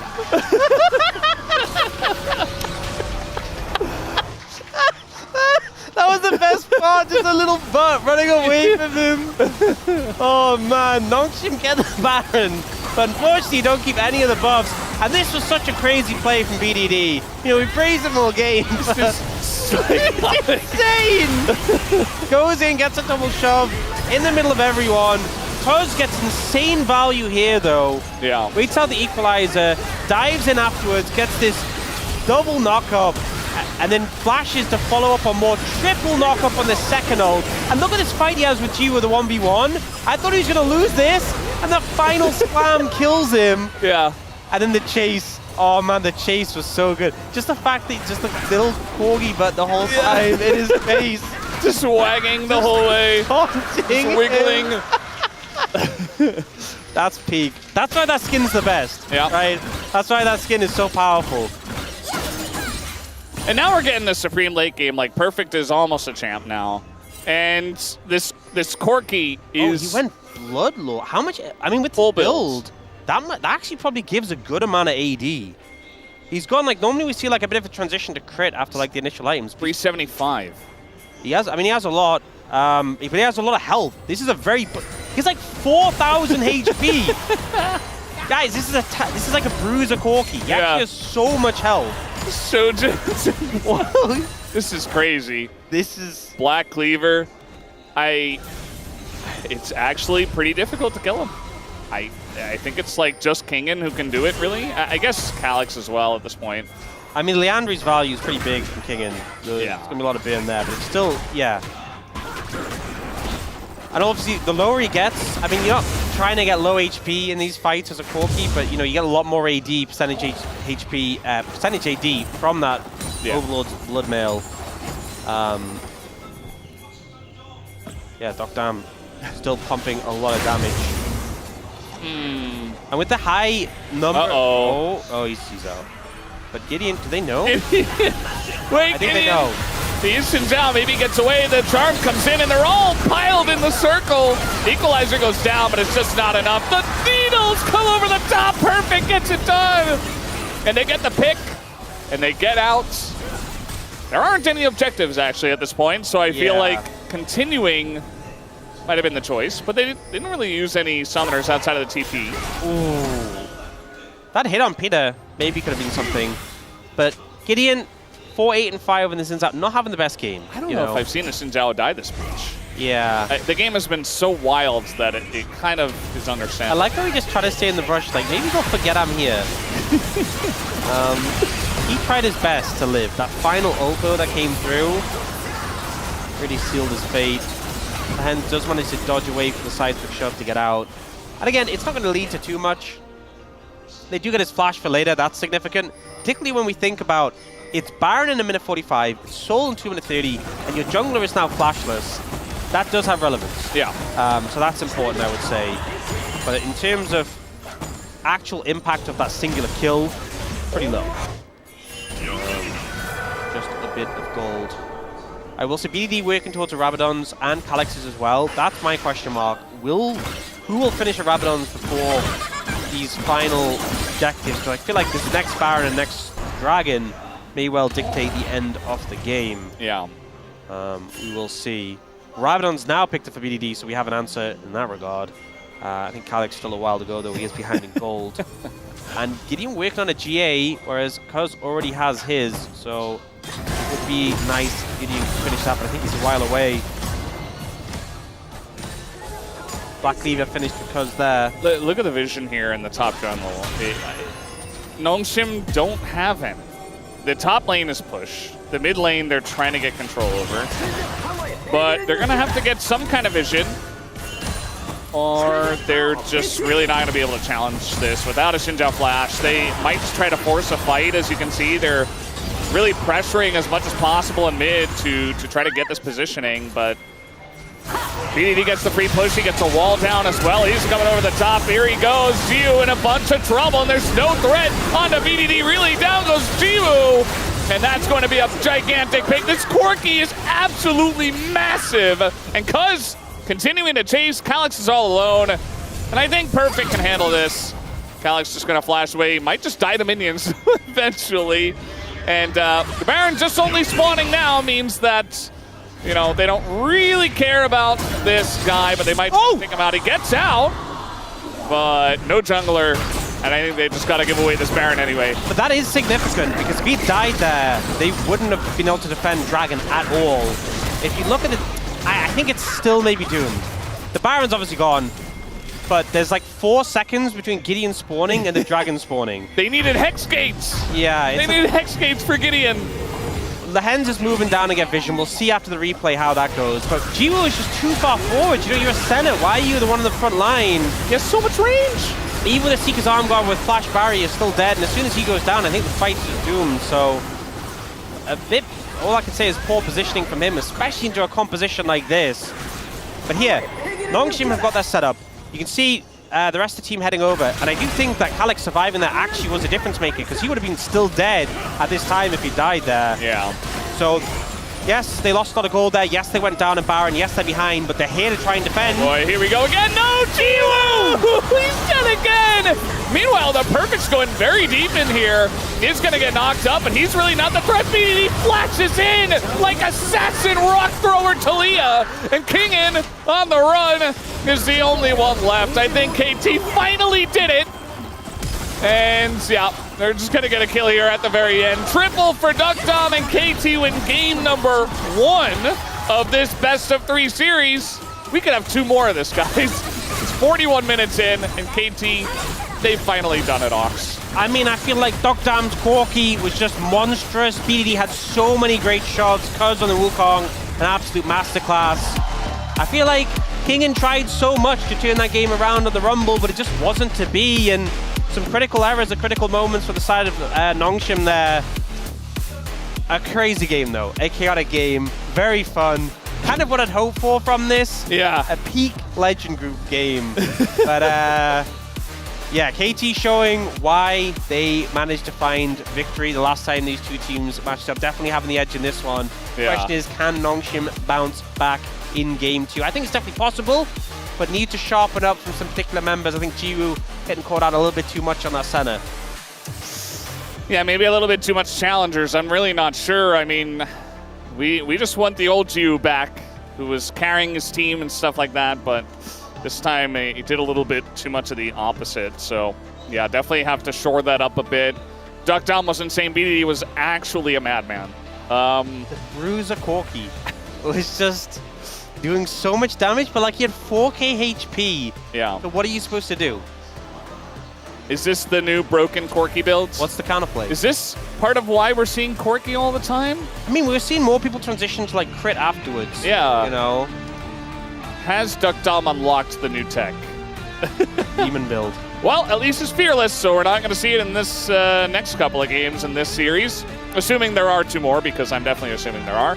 BDD, absolute madman. KT up 1-0. Let's find what happens next after the break.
갈게 나. 온다. 맞아. 아 봐줄게 여기 봐줄게. 나 미드부터 우리 바론이야 미드부터. 자 이거 뿌리 먹어. 나 이번에 군대 여기. 나도 이쪽에 하나. 나 볼게. 맞아. 온다. 아지르. 잡았어. 아지르 고맙어. 앞라인 볼게. 봐봐. 아지르 맞게. 나이스. 여기. 럼블. 천천히 가볼게. 끝낼 수 있으니까 어차피. 이쪽으로 나 가인. 같은 장면.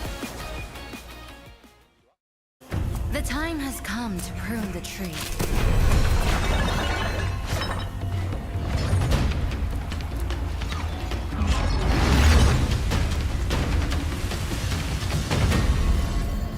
Much has changed, and I do not understand why. Not truly.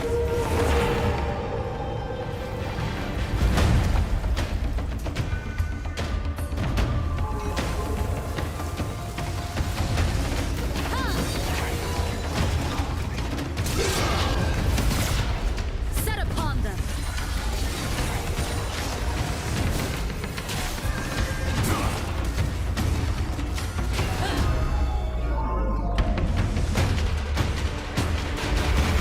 The eye sees, the fist crushes.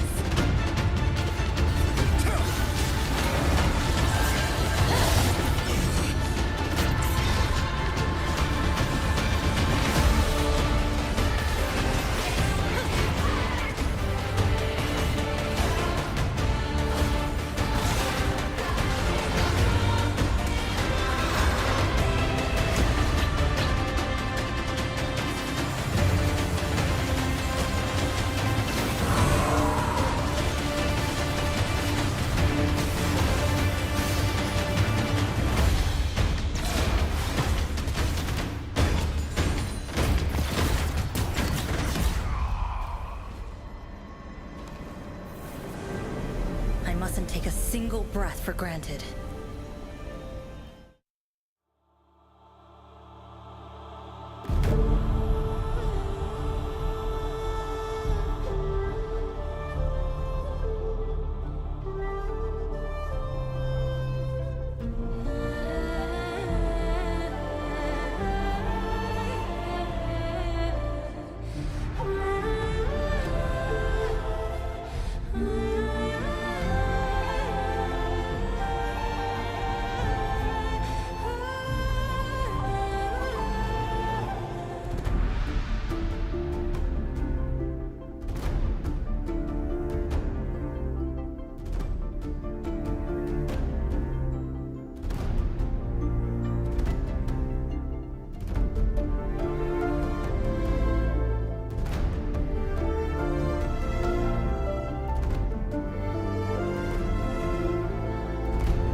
welcome back to the space. We hope that you enjoyed that roller coaster. It was KT, it was Nongshim, and it was a 1-0 victory for KT. We've got so many highlights galore here. Alongside Wolf and Chronicler. A roller coaster has these loops. So does ramyun. You know, it's not a straight noodle. It kind of it goes in all sorts of directions, and it just is fitting for these two teams that this is the way things worked out. At no point during this game, until the final fight was done, did I know who was going to win. And that's the way I like it. That's exactly what I was hoping for. I think neither team knew. We literally got to the max amount of dragons that we could have. And I think you guys conceded, but Deegan is trying to desperately put on his seatbelt. That's both teams. This is actually the process of both teams trying to figure out how to win this game. They're not quite sure. They're trying to be safe about it. To be honest, I feel like neither team wore the seatbelt ever that game. They chose to not wear the seatbelt, constantly skill checking each other, and failing the skill check. So, but Deegan didn't fail ultimately. Let's talk a little bit about draft before we get into the insanity. As I actually really enjoyed both these drafts. I think this is one of the rare occasions where both teams kind of trade OPs and you're happy about it, right? Because we get a lot of prio picks. I do think we need to start to see the Gwen prio drop, especially given that in this case Nongshim did ban the Aurora, but I think the Gwen has really started to kind of slowly get punished more and more. We saw it here, King as well. Here also getting through, which is a bit problematic. I do like the Corki pick though. The Corki pick has been such a strong counter into the Senna because you can just get on top of her with Valkyrie and burst her down. Because oftentimes Senna is super far back by herself. And then if you find that angle as the enemy AD carry, as the Corki, to eliminate her first in the fight, you can often just win a fight off of that alone. All right. Well, you know, it wasn't just us kind of wondering how this draft was going to play out because Cuz was doing a little bit of research. I did notice Cuz was literally reading the patch notes. He was literally reading the patch notes right before draft. Just like us. He actually just straight up was like, wait, we're not on that old patch? Like, I have to learn this one? And then he read the patch notes. They still gave over the Azir, but it's good to know Cuz is going to be prepared for game 2. All right. Strap in for the highlights. Hopefully your belts are buckled better than mine right now because we got a ton of them. High pace, okay? We are seat belted up. If you're at home, make sure you're ready. So this was highlight number 1. We have BDD being in the top lane, making his way to the pit, constant fighting. Neither team gets a definitive advantage. He gets into the pit, but then he's like, oh, I don't want to be in the pit. Then flashes out of the pit. And then gets taken out by the Xin Zhao. That's you were like, what? But that was just we're climbing. We're still like, going up. Who won that exchange? We're going up. We're going up. We're going Who up. won that exchange? They Who won that knows? exchange, Who cares? We're not done yet. Hey, this is that Corki thing I was talking about. Kill that Senna. We got him. Right? All right. Did I? Oh, God. Oh, we're free falling. All the hands. Okay, no. That equalizer, though. Hold on. Clear see. Oh! Calyx. Okay, but they're still kind of fine, I guess. Okay, Gideon. Oh, still goes down. Cuz. Oh, even trade. I think the next one. Replay so I can stop free falling. I think the next one is my favorite. Is it? I don't know. There were too many fights. There were a lot of favorites. Oh, this is your favorite. This is the favorite. This is my favorite. Take it away, Wolf. So Gideon flashes away here. We're chasing. We're forcing. We're chasing. We're forcing. Okay. Equalizer goes down. Better get that Rumble. Hold on, that Rumble's isolated. Hold on, let's get that Rumble. I have GA. He has GA. GA's fine. He's only got an arm guard. No, we can take him out. Wait, are you telling me that Q still works in arm guard? You're telling me Q still works in arm guard? I didn't know that. That was not in the patch notes. Oh. And after that, even trade. Both teams go to free and free dragons. We're not done. We're still going. Because you might be like, oh, surely this is the fight that decides the game, right? Right? BDD? Oh, it's fine. He's stopwatch. Guess what? He's not fine. Look at the equalizer. Where's the rest of KT? They can't get in. They're taking a lot of damage. Okay, Who's going to win this one? Lahenza's going deep. Wait. Okay, the re-engage. The re-engage from Cuz. And every single time, this ends somehow with relatively even trades. This one is the craziest. It doesn't even end there, by the way. No, it's the whole chase from Calyx. And then the monkey from the jungle. The seatbelts were off. They were all over the place. Take a look at the decisive Deegan, fight. do you even remember who won this game? Because I'm kind of... It was this moment, right? It was this one? Yeah, they won the game right before this fight. But then Calyx TP's out? Yeah, he... Look at that. Ooh, upgraded Merc Treads. Yeah, See ya. Merc Treads value. Bye. I think this was the fight where BDD came in from the top rope. Yes, no one saw where he came from. Yeah. Yeah, Came just like from we the don't top know where rope, these caught them off seatbelts guard. buckle into. I think Gideon ended up going like 4 and 10. This game was... Oh, there Here we it go. is. Yeah, it's Oh this one. my I god, remember. yes. Okay, now I remember who We're won. still not done, by the way. Game could still be played at this point because Dragon Soul hasn't been taken yet. Yeah, bit of an early Emperor's Divide in this one, as Perfect is just in the back line. Also has, at this point in the game, Azonia's, because everybody does, because everyone has unlimited money. If Gio doesn't get caught there, if BDD doesn't find him, I think this fight is actually like still playable. Yeah, the Equalizer is a decent amount of value. Kingen is doing massive damage on the kite back, but without the 80 carry, it's just not enough. But this was the defining moment in this game, by the way. Only this moment. Everything else that happened means nothing. Except Dogdom, who did Dogdom was somehow kind of insane. Okay, so the real kicker after all this, despite everything that happened, Dockers had a perfect KDA. Let that sink. Absorb everything that we just threw at you. Perfect KDA. He is now accustomed to the roller coaster. He knows how to play in these chaotic games because it's been like that. Was so good at the end of round 2. Wasn't quite able to have the same impact in playoffs, or in Road to MSI, but still looked pretty good. And I think his form has remained. That poster is not accurate. Where's the dips, the ducks, and the dives? Let's get into game number 2 as we figure out how to work these seatbelts. What is going on? He's feeding you! Thank you, Spacers, for that wonderful breakdown. I do not know. Is he hitting him? He's feeding him minions. Yeah, okay. If you insist. Where did you even get that seatbelt, Degon? Where did that seatbelt come from? I'm still confused. I was watching that whole space, and I'm like, where did he get that? You don't need to know. G-Sun told me the answer, but I'll leave it a mystery to everybody. Oh, that's so rude. Yeah. They want to know. They want to know behind the scenes. They want to know the secrets. Well, you'll just have to tune into Behind the Scenes, LCK Episode 1. Now you're going to disappoint people even more when It's not a real show. Maybe the POG State. You're just disappointing people so much. Are you going to reveal it on the POG State this week? Yeah, you'll have to watch the POG State. I'll reveal it there. You promised to reveal it. Yeah. Okay. Yeah. I'm going to hold you to it. I'm going to hold you to it. Okay, fine. Which will be revealed on the POG State. We get more information. Yes. Yeah. Nocturne. Okay.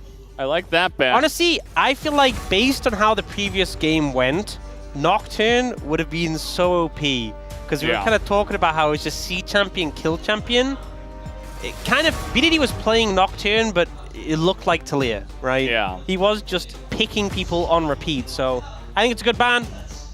We do see the Pantheon ban come out again. We did see KT ban Varus on blue side, which I thought was a little bit weird, but I presume they're probably going to ban it on red side. Renekton being taken away from Perfect, a bit of a favor for him. I don't know. Maybe you just give Gio Varus and you're like, yeah, we'll just get him. We'll just kill him. Don't do that. Because his positioning on Senna was like, yeah, he was kind of just hanging out in mid lane, dying. Jarvan. Yeah, limiting a lot of these options in the jungle. Yeah. Trundle's still available. Poppy's still available in the jungle. But a lot of these AD Bruiser junglers have been taken out of the pool. Definitely the prior has dropped down a good amount with all these bans and the factor in Fearless, so it's game 2. Trundle ban going to come through. So Varus left open available. Let him have it. Aurora left open available as well. Poppy also open available with all these jungle bans. I feel like those are the... Poppy and Aurora are the big ones, I would say, that kind of stand out. But yeah, they just give over Varus to Jiwoo. Big gambit, I feel like, here from KT. What are they going to get in response? Well, seems like they want to figure something out into the Varus first. A lot of discussion here with him. You know, Lucian's still available. You could go for that. Ziggs! Oh, my lord. And it's Ox casting. Buffed Ziggs? Love to see it. Ziggs said, you know what?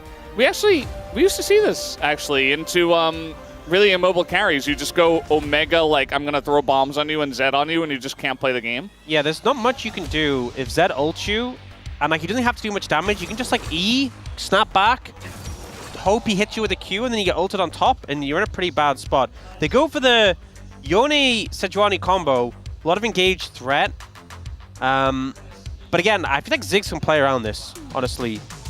And they are looking towards the Aurora. Could go mid or top. Is probably going to be mid Aurora, but we don't really know for sure. But would be able to bully out the Yone pretty effectively in the early levels at least. And hard to pin down as a slippery target, so we'll lock that one in.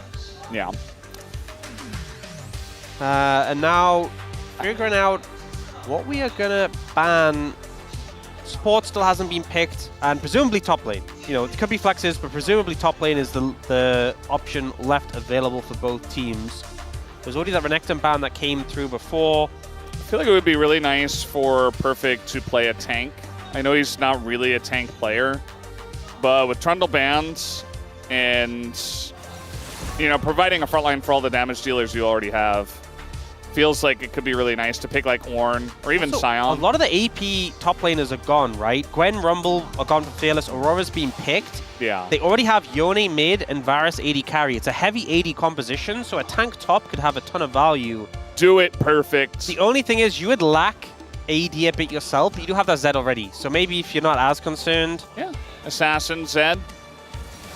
If your goal is just kill the squishies and have a super tank who can create space, could make sense, but I feel like that composition is definitely more kill backline, deal with the consequences, so maybe they don't really feel like they need a tank. We'll see. At least ban comes away towards Lehens. That was such a common second rotation ban. Nautilus does get banned. Shen. KT. Shen actually just shield the Varus and you're like, whatever. And it's a Lehens favorite, but they're not going to ban it. And it's just Ambessa. So that's another tank buster. I mean, it really does feel like we're going to get something. And the Sion gets banned too. I feel like that's a good read. Just play Ornn. Or just counterpick. Alistair available, and yeah, I mean, why not play it? I think the Alistair pickup is generally good, but playing Alistair Ziggs into Varus question mark can be a little risky. Yeah. A little dangerous Varus depending on the Renata. matchup. Camille comes through. That's something that provides that threat, could shred tanks, and it is going to be the Shen, to no real surprise. Should have banned it. So a lot of dive threat coming through, and it looks like they might just go the Yorick. Okay. This KT comp is getting a little bit wacky, little bit all over the place. Is this the dip in the roller coaster? Are we going over the edge now? Yeah, this is Well, see, Nongshim's comp's pretty straightforward, right? You have the long-range poke of the Varus, you have dive buddies, double melee solo lanes with the Sejuani, the Shen on top. It's so straightforward, so easy to play. KT's composition, you have this mid-jungle who want to dive the squishy backliner. You have Ziggs who's trying to play the alley-oop. You have Alistair who's there, I guess. Yorick is not there, though. He's side-laning, but against the Camille might have a bad time. I mean, I guess with Maiden he's going to have a good time, but what if he gets ganked? Then he's going to have a bad time, but also well, he's not really going to help in team fights. But also, what if they just dive the Ziggs? And I feel like it's a little bit all over the place. It definitely is a bit all over the place. I think that it's a very buff Kingen. It's been all over the place, but I don't know. Like, that's been KT all season, and it's been... You want to say it, don't you? It's all over the place, but they picked Ziggs, and Ziggs is cool, They right? picked Ziggs, and I like Ziggs, and the Ziggs Zed is fun. They should have banned Shen. They should have listened to the Valdanalist. Yeah. But it does very much make the Alistair have a much more fun time in the lane. Like, they could have absolutely tried to punish it, but instead they tried to get a little bit more safety for their Varus. And it's Lashen, so... Also, playing Ziggs into Varus isn't actually that fun, because it's hard. It's easier for him to hit Qs than it is for you. He has got the right skin, though, so credit to him for that. Well, he's got that going at least. Let's see what happens here in game number 2.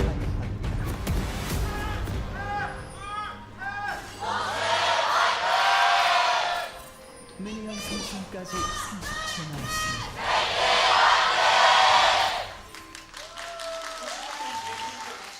Alrighty, game number 2. I think off we go. And that's the thing, is that people feel like it's maybe a bit elitist to say there's a correct skin. Like, it's people's opinion. How can you say there's one object? Well, it's true for Ziggs. It is the pool party skin. The noises are great. The rubber ducky on the satchel when it makes the quack. What if he uses the rubber ducky offensively, though? That's bad, but at least it makes a funny noise, you know? Yeah. It's got a very satisfying bomb noise with the splash.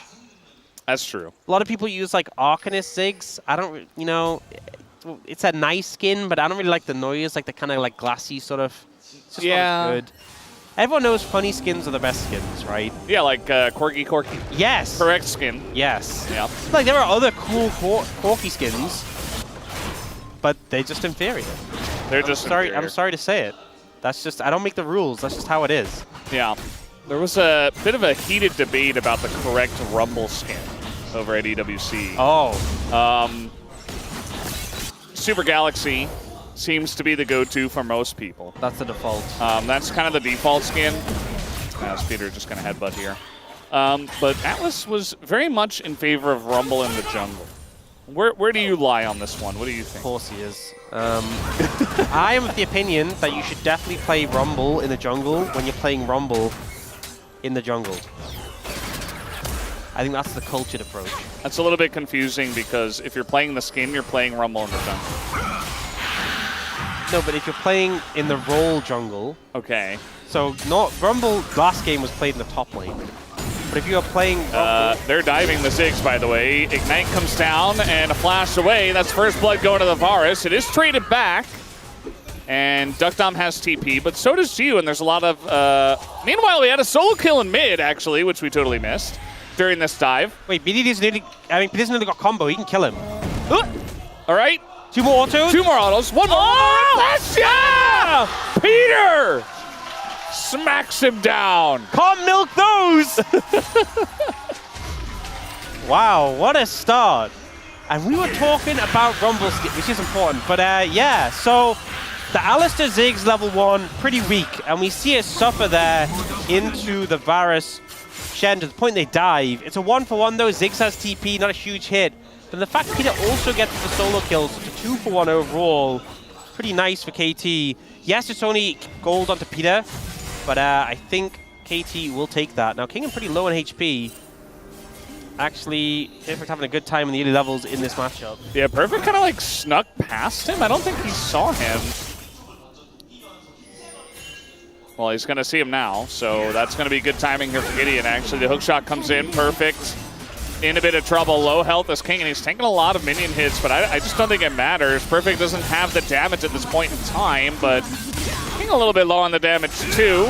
Taking a while, he's actually going to flash away, trying to get over to Cuz, but King gets the hook shot. Perfect, surprisingly tanky, and it's actually just going to be a trade of kills for the junglers, but Cuz on the Zed going to get one himself, and he's still fighting. Meanwhile, at mid, Calyx, no flash, and soon to be no health as down he goes. BDD takes him out. And meanwhile, Cuz was winning this trade. Winning the hard, despite being so low. I mean, this is a thing. Double longsword. Camille was winning, losing the match really, sorry, but has such good gank setup. That's something she has a big advantage, especially when paired with the Sejuani. But took so long to take Perfect down. Cuz gets there, able to find favor. We'll see the replay of the solo kill. And yeah, this is, you know, why Aurora's been prioed so hard. So much bully potential, especially for a melee champion. And here, Peter just finds an angle. That Hex Flash was unnecessary. He could have just walked. But still, regardless, it's about Aura, Ox. It is about Aura. Wouldn't get it. Yeah. Finds his way in, able to take out. Good. Yen's good. Good. And of course, saying Peter's name. This is a phenomenal start to the game, honestly. And you know, the comp I said was a bit all over the place. Early leads can make any of those issues go away. And especially if they start to get the ball rolling, Gio is going to feel so uncomfortable playing into a Fed Zed, a Fed Aurora, a Fed Ziggs. And it really... We're going in here once again. I mean, it's double knock up into stun. But look at Duckdom. He's going to land the satchel, but he's got a Zed nearby. Unfortunately, it's not really enough damage. Oh, Cuz going back in. And now maybe Lahen's in a little bit of trouble. Didn't expect the turnaround. Peter gets the kill, unfortunately, but still a big one for the side of KT. And Gideon can't do anything because Gio is so low on health. KT are just, they're still going up on the roller coaster. Yeah, the patience are way out the front there because it's really effective. And he is so strong. The early passive damage from the Zed combined with the triple longsword, he actually just has so much damage when he gets in and gets some autos down. Uh-oh. Here we go. Ult is down. Alex going to take that electrocute proc as well. This is a nightmare. That's a TP from Peter. Just in case Calyx was like, you know what? I'm having a bad time, but at least there's not Alistair in my lane. Just allows him to keep the pressure up in a big way and get plates and stuff. The tempo is huge, as we'll take another look at the bottom lane fight. Yep, so Peter goes in, finds that nice slam there. Dr. trying to play safe away, uses the satchel to buy time for Cuz to get in. And here Cuz is patient, waits to taunt out, gets the auto and Jiwoo, and then it's like, hey, we can just kill the hens, it's got no cooldowns. They do a good amount of burst, and Gideon's toying with the idea going in, but thinks, I don't have damage, I'm a Sejuani. Yeah. He had to unleash the Giant's belt if he wanted to do some damage, but unfortunately, yeah, can't do that. Not this game. And yeah, I really like that BDD just immediately slammed the Aurora. He's like, okay, you want to play Yone into me? Go ahead. Solo kill into leaving the Ziggs alone, which is very easy to do. And roams from Peter, which is pretty common nowadays, just for the follow-up kill. BDD is a menace in this game. Just going to walk up, but no real follow-up. Because the Q also going to go wide. Bit of extra stun power comes in from Peter. There's the satchel, just to help out his buddy. Yeah, did use the satchel before for poke, and then got haunted by Lahan as a result. Yeah. Maybe needs to be a little bit more conservative with that. Some good dodges, though. He's a little bit low on the mana department. Yeah, and Gio has a ton, so can kind of walk up here, but... Oh, gets the level up with the Lost Chapter, though, so it should be fine. We'll just clear the wave, has TP to get back if needed. Bit down in terms of farm, but otherwise doing fine. And ideally, as with any Ziggs game, hopefully get some access to plates a little bit to get some gold. Cuz moving on the Grubs. Grubs with Ziggs, always a good time. All right, little ult on into BDD. And BDD just going to drop his own, just in case. Yeah, it was a bit of a defensive one. But make sure he is in a safe position. Doesn't want to give any kill opportunities over. And it is going to be triple Grubs for KT. And with how much BDD's winning lane, with the fact you have a Yorick, with the fact you have a Ziggs, so good to get these triple Grubs actually. You know, some games it's like, okay, we got triple Grubs, whatever. This is a great triple Grubs game. It's really insane. I mean, the amount of damage they're going to do to turrets without the Grubs is gigantic, so... Just a little extra bonus. And the ult and the pressure from Calyx not really helping out. It feels like Gideon's been kind of scrambling around the map trying to help every lane, which never feels good as a jungler. You know, like he got there late to the bottom play, like he was trying to gank top onto the Yorick. That kind of didn't work out because then Cuz got the kill, and, you know, every lane is bleeding in a sense. I mean, Varus is doing okay, but like they lost that one fight, so it's a bit rough for him. You know, it's not like even if he went mid, I don't even think they kill BDD with their current damage, but nice zoning here from the bottom lane of Nongshim at least. Yeah, flash the flash there. I think Lahan's went for a taunt flash and someone's able to read it and get away. Ult was burnt, so I think Noctum just ulted to clear the wave. That's one of the things with Ziggs, obviously very good at being able to play defensive when needed. Peter is moving up to cover. Ziggs still zoned away here. Yeah. Sometimes you can solo a Ziggs. This is not one of those moments, although that is going to be the chains going down on the Duck Dom. It's just extra damage, and he's so low on mana that he doesn't really have much presence in this lane. So Cuz says, well, that lane's kind of screwed. I'm just going to take the dragon instead and get all the objectives. Yeah, Peter made a roam down bot just to try and help cover Perfect, and did end up costing a decent amount for his bot laner. Do you see him holding the wave here now? It looks like a swap's going to come in. Perfect's going to grab that. They're going to move the Ziggs down towards here. You get the dragon though, and I think KT pretty happy with the lead they have, with the objectives they're picking up. In a comfortable spot. Yeah. Could get another Mountain Soul in this one. which would be crazy. That would be 4 in a row. No, we want Infernal Soul, right? For science. Yeah, I just want you to be a little bit focused here. Just make sure it's not Chemtech, because that is also a possibility. I'll do my best. Because I know you're watching the Ziggs very closely. Oh. Well, he has a satchel, and guess what?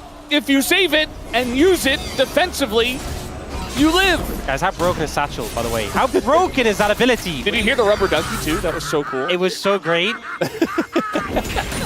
It's just such a powerful ability when you don't throw it to do like 60 damage to the enemy team. That's what I'm saying. That's what I'm putting out. That's what I want to be appreciated. But great moves there, you know, to mitigate that. The fact that, like, this is how I think Shen should be played. Like, you commit to a play, you ultra oh no. Well, he doesn't seem to have a satchel back, but he's got a lot of friends, as Lens is trying to kill Duckdom by himself, but he's got Peter to help him out there. King getting pretty low as well. Will he get his hook shot back in time is the question. Yeah, Cuz doesn't have cooldowns himself, so he's just going to get away. Another stun is going to get dodged, so it's just a bit of damage. A bit more from Cuz. It's just a lot of health traded here. He'd even love to do something. He's just sitting here with ult, flash, full health, but he's just a Sejuani again. They have a good moveset from KT to respond and be in position to counter that play. Lehen's hung around. Poke there onto Perfect. Once again, Jiwoo laning against KT's top laner. Not so much fun. Yeah, I think that's how Shen should be played. Like, you ult proactively to go for the active dive play. Yeah. But Lockdown played it well to disengage. And mid lane is just, it's never been fun for Calyx. Just can't put out all the fires. Yeah. Nomesim don't have enough fire trucks. They don't have the ability to do it. Yep. Peter could have, you know, Hex flashed over the wall and cleansed for no reason, but instead he's just going to back. Yes, he could have done that. Thank you for pointing that out. That was an option he had. He elected not to. I wonder why. It would have been cool. He's got a farm aura, you know? Luden's picked up for the Ziggs. Big one-item spike. Obviously helps with the wave clear, which he doesn't need that much help with, but just the extra poke comes in. A lot of one-item spikes coming through at this point. Across the board. Those blades will be as well. The Andrew's picked up. Do you have Herald spawning about minute 40, Dragon in a couple of minutes? We'll see what setups we have for this. Again, Nongshim have a lot of dive, a lot of threat in that regard, and a pretty cohesive 5v5. Whereas KT, they have this Yorick. You don't always want to be in team fights, but it is into 4 melee champions, and he tends to do better into melee champions, so maybe some value. Maybe they will group him a little bit. But they have like the mid jungle who are this dive threat. They have the Ziggs they can throw on top. Goodbye. 550 gold from that, so a big injection. And despite the fact that Jiwoo has a 35 CS lead, they're even in gold. Can you get away from this one? That's not going to work out. Peter is trying to follow up here, but Calyx is going to take a bunch of damage. And Peter with no flash means that the follow-up is not quite there. This dive has been brewing for a little while. And here comes the Shen on top of it. He's going to try to drop the ghoulie wall, but he's got 2 people on him. There's the permafrost into the ult, and down will go Perfect. Look, Doctor comes over and he's like, "Don't worry, I got you, bro." Just ults the way. He's trying to catch up in farm. He's 39 behind. No, I respect it. Don't get me wrong. It's just very funny. It's just very funny. Perfect's like, my backup has arrived. Yeah. Yeah. You definitely have a team that is certainly focused on helping you out. Yeah. Definitely not just eating your lunch while you're getting bullied. Hey, it keeps the tower alive for a bit longer. Yeah, not much you can do in this situation, especially with the flash to follow your flash. Just a little bit doomed. Yeah. Good plays from Gideon. Finally is able to, it feels like, get a very important gank down. Had a kill from earlier, but that was kind of like the 1-for-1 trade. Does look like that tower did go down anyway a little bit later, so again, stalled it out, got some farm for Samba, didn't keep it alive for long. Not really sure about this play here. They're bringing the Yone down into bot lane and trying to push into Duckdom, who did also TP himself. Cuz also here, 2 people in the ghoulie wall. That's an offensive satchel that comes in, but now an ult from the Zed on top of Lahens. He flashes away. It's enough to get him to safety. And the follow-up not quite there. Now the chains are going to come down as Duckdom is trying to do the damage over the top. So is Jiwoo. 4 seconds on Zig's ult. Look at BDD. BDD coming in from the left side. Peter, he's got his ult up, and there comes the Zig's ult on top of Lahens, and the damage is there. They just have oodles and boodles of damage. And they finally do pick up the 2 of them. That's going to lead straight into the Ocean Drake as well. The chase potential was there. You could tell Duckdown was pinging his ult, waiting for the timer. The cleanup comes in, and a second dragon going to be picked up for KT. Nongshim with the overextension there is punished swiftly by KT. It was just so predictable. I mean, just like the mountain. So telegraphed. Again, being predictable. Yeah, of course. Yeah. Tries to get the satchel back there. Unfortunately, doesn't get the angle for it. The ult comes out from Cuz, isn't able to finish off Lahens thanks to the taunt flash, but 2 members already low. You're not really in a position to fight. They ult the Yorick, but he's just so tanky and he heals off the Gromp as well. And then this chase down, like Aurora's coming down off the side. They're trying to turn to threaten to like, they don't actually want to turn in the fight, they're just trying to threaten KT away. But they just end up being caught out regardless. And now with a 4,000 gold lead to KT. They feel so comfortable. The mid matchup's been going super well. Jungle matchup's been going amazingly. Look at that CS lead that Cuz has here. It just feels like such a big mid-jungle diff right now. Yeah. Well, they're going to try to send it here on the Rift Herald. Duckdom is going to satchel once, but he's only got 1 of those. Now he's got his team to follow up, and there they go. Duckdom super low, though, as the taunt goes in onto Peter, and the front line is being peeled away at BDD super low as well. 2 kills go to Nongshim as Kingen over the wall. Might just die to the bond, though. Goes way too far. The rest of the team is doing the Rift Herald. Do stay back on the objective, and yes, they'll get it, but they're not going to get the eye. Well, actually, looks like Calyx will just die for it. Might be able to pick up a kill, and he does, so at least trades the 1-for-1, gets the shutdown as well. Not bad for Nongshim.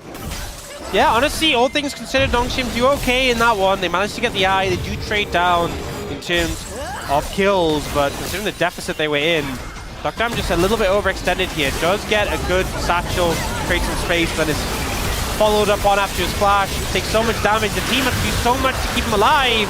It means Peter goes down, BDD goes down, but in that ensuing fight, Jiwoo is not really in position to follow up. Gideon is miles away, Kingen goes down. I'm not sure what he was going for there. And then able to clean up on the low health bars. This Zed so effective at just sliding in, executing targets. That satchel there, that was not okay, Duckdom. Illegal. Illegal. And you could hear Ziggs as he was dying, just screaming, no, no, no, no, no. Just save it. He's dead. He's dead anyway. The only person you can kill is you. And if you put it between him and you, he just goes little ducky quacks and you're miles away. Quack. Yeah. Yeah. Got to play for the 100% play for sure. As now trying to get in onto Cuz, as of course we're fighting because why not? Ult comes in onto Peter. And he's going to be very tanky. Calyx not really able to stick around, but they have the numbers advantage due Nongshim. I say that, though, as Mikhails comes down on a Peter, and now BDD chunking him out a lot. There's the backwards satchel. As here comes the Camille, and guess who doesn't have TP? It's perfect. He's very behind the play. Trying to get on top of Peter probably, but I'm not sure if Kingen can just... Okay, he's just going to ult straight onto the Ziggs, but the damage from the VAR is just going to miss. There's a satchel, but it doesn't quite matter as they just have too many threats. Oh, Zed picks up 2, but the shutdown is there for Lahens. Meanwhile, BDD goes back in. He says, give me the 1v2 any day of the week. And Perfect's like, yeah, I'm Yorick, I push mid, and so does my maiden. Wait, pushing 2 lanes at once! That's some multitasking right there. Perfect doing all the work, but Cuz and BDD in the fight. Monstrous performance from those two. Being tough. Yeah, get him, Peter. And he just leaves. Yeah, he's just supervising. This was a little bit chaotic. Of course it was. Yeah. Ult comes down early from Peter to stop the damage coming through. Does knock away Gideon. Ult comes out. There's so much out of Peter. Yeah. Ambitious satchel, I feel, from Duckdom. And then we get this long play coming through. Kingen says, I'm going to kill Ziggs. Goes to the flash ult. Good interruption from Peter. Satchel cooldown is back up, and the timing is good to get some space, but he dies anyway. And then Cuz flies in, gets 2. BDD with the jump over into the follow-up for another. I feel like this mid-jungle just doing so much for KT this game. Both of them with humongous leads over their counterparts. This entire goal lead is just mid-jungle. Yeah. It is, only. And there's some leads for Gnome in the other lanes, but it doesn't really matter because Cuz and BDD are just so far ahead. It feels like old times, you know? Look, real talk, right? PFX's job is kill towers. Doctum's job, kill towers and poke. Peter's job, CC people. That is just all they're doing, right? And KT, the rest of them, Cuz and BDD, they're the ones actually killing people. Yeah. So they're picking up a lot of golds, and you know, there's a lot of threats for Gnome where if they don't dive very deep, like onto the Ziggs, he's just going to shred your entire team, and it's going to be a big problem. So they have to go deep, and that just means that the cleanup power of Aurora and Zed is just going to eat you alive, as we saw in that last team fight. Meanwhile, Perfect is just doing the dragon. Guys, do not start Atacon against this comp. This is really bad. Okay, well, he's going to TP on over. The Atacon has, in fact, been started. The flash on in, and Cuz, he's 100-0, but look at the damage that comes out from the Ziggs! Everybody is just burning down, and the Aurora as well. Ox, they started the Atacon against this comp.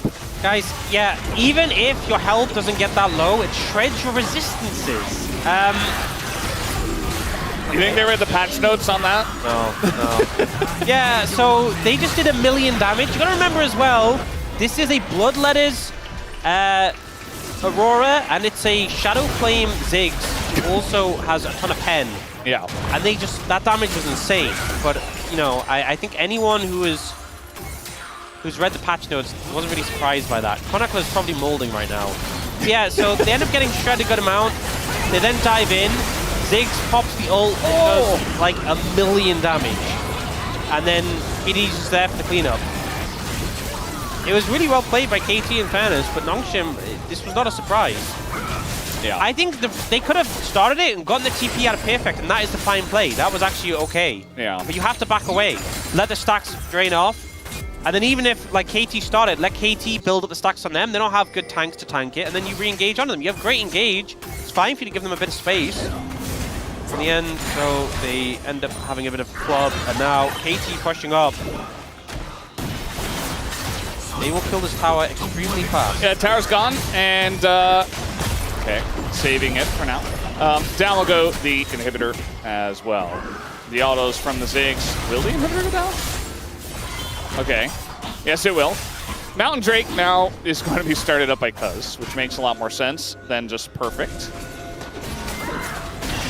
So that's just fine. Yeah. Feels like it's a really rough spot for Nongshim right now. We are seeing 3-level lead for Cuz in the jungle. He is extremely strong on this Zed. A 70 CS lead? 80 CS lead, sorry.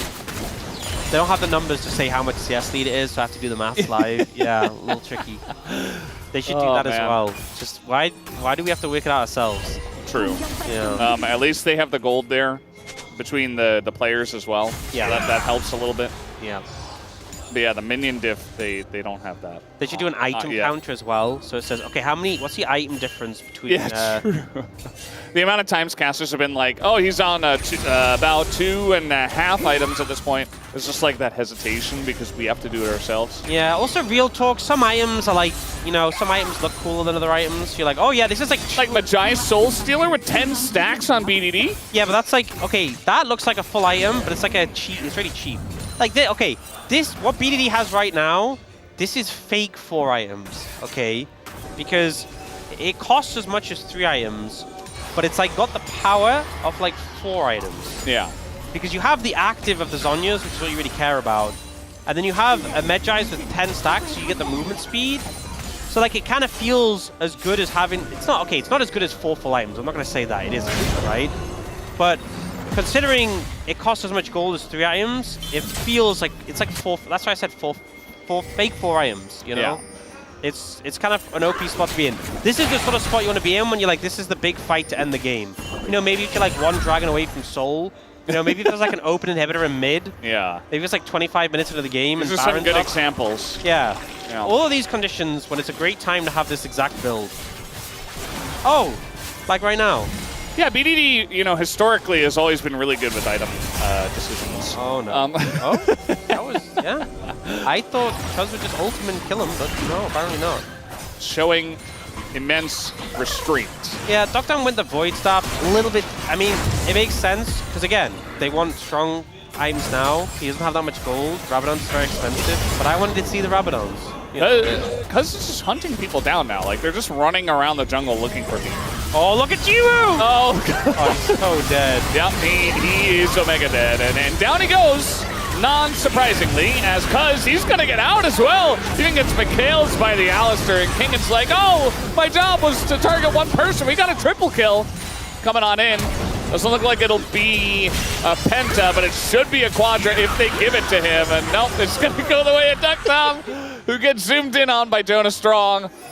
And it's been a absolutely wild series, but I think, unfortunately, guys, it looks like it's going to come to an end now. 26 minutes, 27.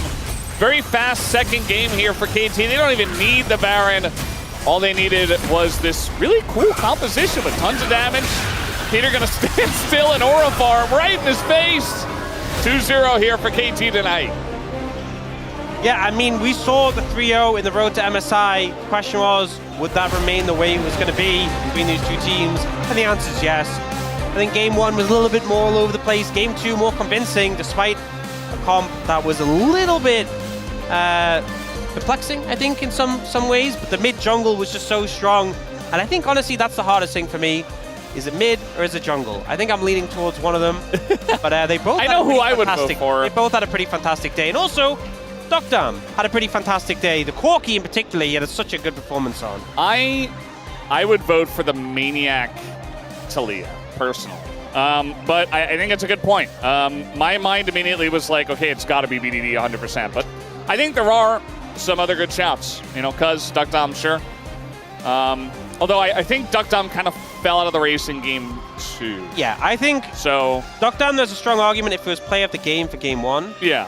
But I think both BDD and Cuz played so phenomenally across both games. I expect to see everyone voting for either of those two. Yeah.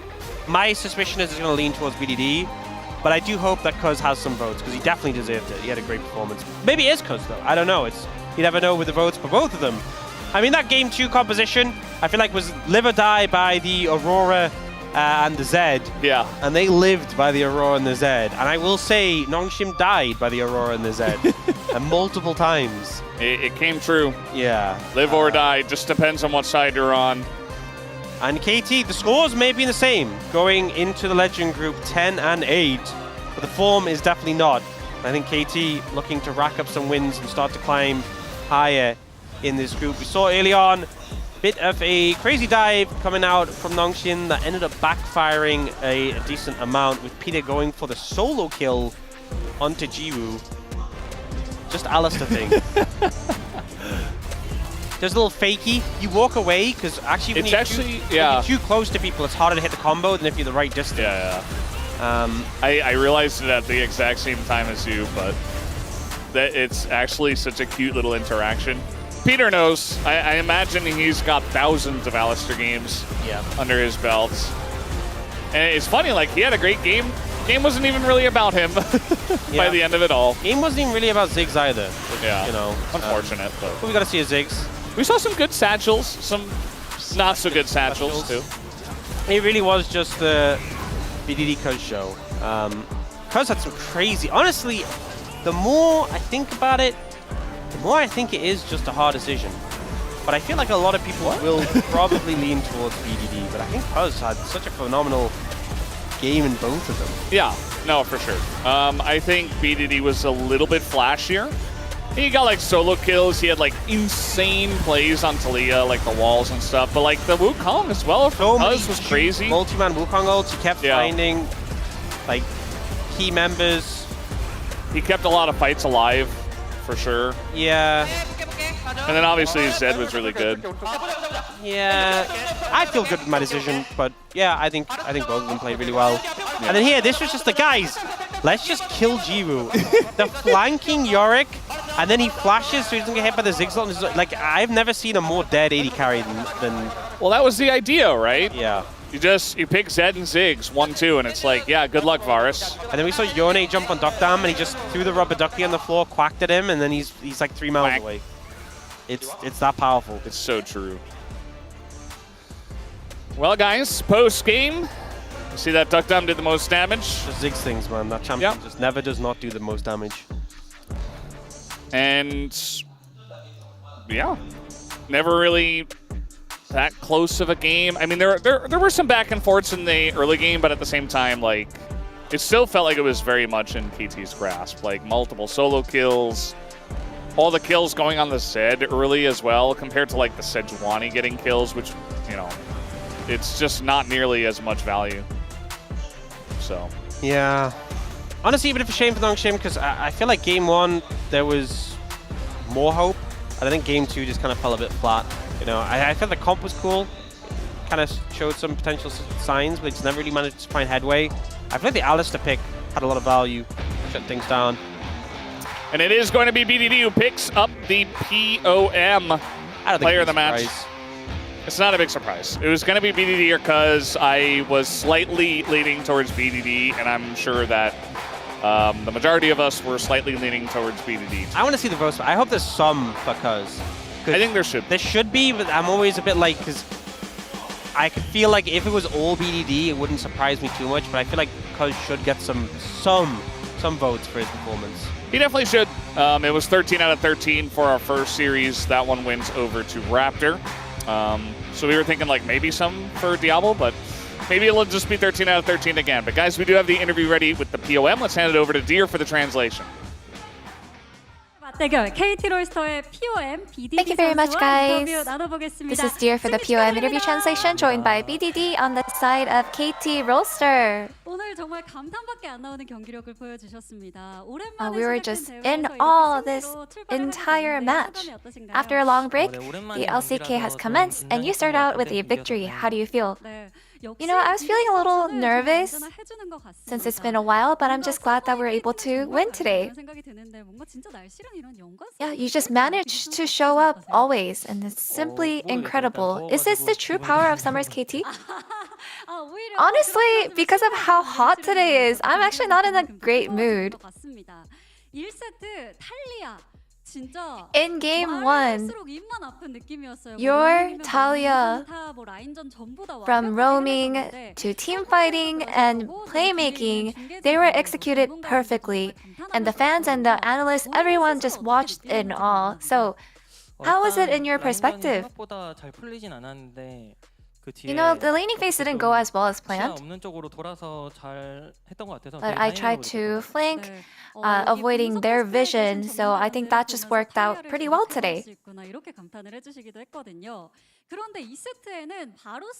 And for game 2, you gave Varus a way to instantly pick Ziggs and Zed. So what was the meaning behind this draft? You know, in terms of Zed, because game 2 had a lot of jungle bans, I think that's just one of the options that we had. And Ziggs recently got the buff, so I was actually thinking that it's pretty playable. And in early game 2, in less than 3 minutes, you guys got 2 kills and speedran your way to asserting dominance. So was it all thanks to the draft? I think the laning phase was actually pretty good in terms of us getting the control, so I think that's why it ended up playing out so well for us. And even from round 2, KT had an amazing momentum. But what did you guys do during the off-season to improve this much? You know, we practiced a lot, obviously. But I feel like we were stagnant in the middle of that, amongst that. So we really had to try even harder, and that's just how we spent our off-season. And you will continue facing top teams in the Legend group. So, what will you focus on during this journey?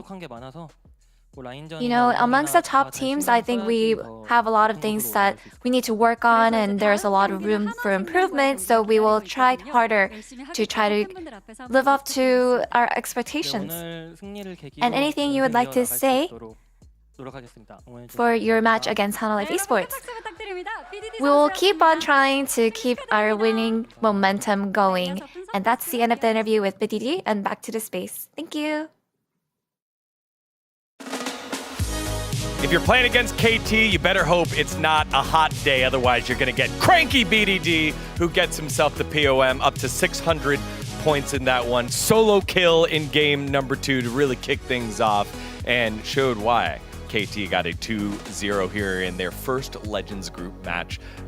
Much more tame. I would say this roller coaster was a much safer ride. No safety belts needed as we take a look at the draft. Yeah, game number 1 was really, as you highlight, right, a roller coaster, a back and forth. Game number 2, much more controlled affair, which looking at this draft doesn't make that much sense. I think this is the perfect epitome of, you look at this draft for Nongshim, and if both mid and bot aren't complete disasters, I think you roll over this game, right? Yeah, I mean, you've got the Varus pick, you have insane lockdown for the Ziggs, you have the Camille, the Shen value there, the easy setup for the Yone, and it's super easy because Yone has the Permafrost synergy with the Sejuani, right? Like, all these pieces work incredibly well. And the Shen and the Camille, and you can dive really deep, you can follow up. If the Ziggs dies for any reason in team fights, there's just no turning it, because both, you don't really have consistent damage out of your mid laner, and your jungler can't really peel or offer CC. Your top laner is Yorick. So you really need to be winning hard in the mid game to make this draft work for KT. So Chronicle and I kind of felt like, oh, it's a 3-gamer. Like, this draft is just too good for Nongshim, but it didn't work out that way.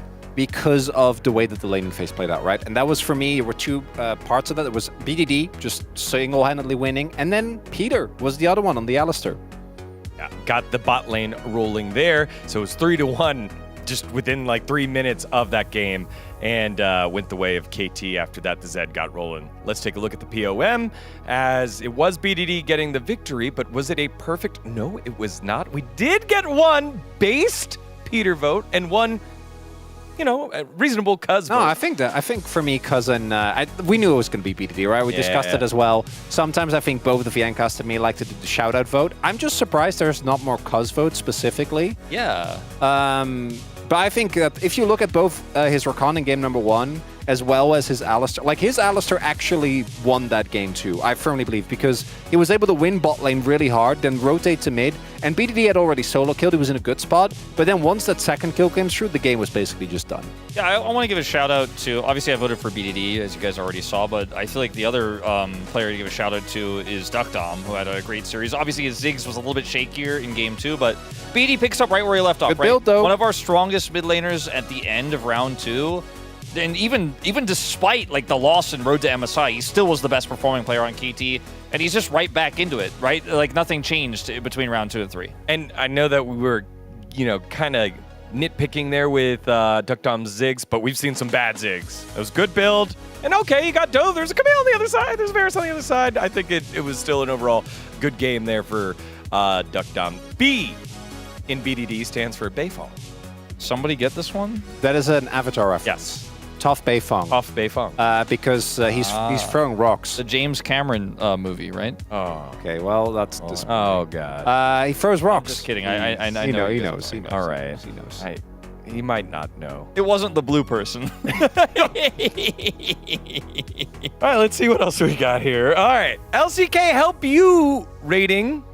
LCK help you rating? Instead of Hoopu, it's help you because BD is helping his team win. He's tired of it. 10. Yeah, that is a 10 out of 10. Yeah. He probably did get a near 10 in the Hoopu ratings as well for his performance today.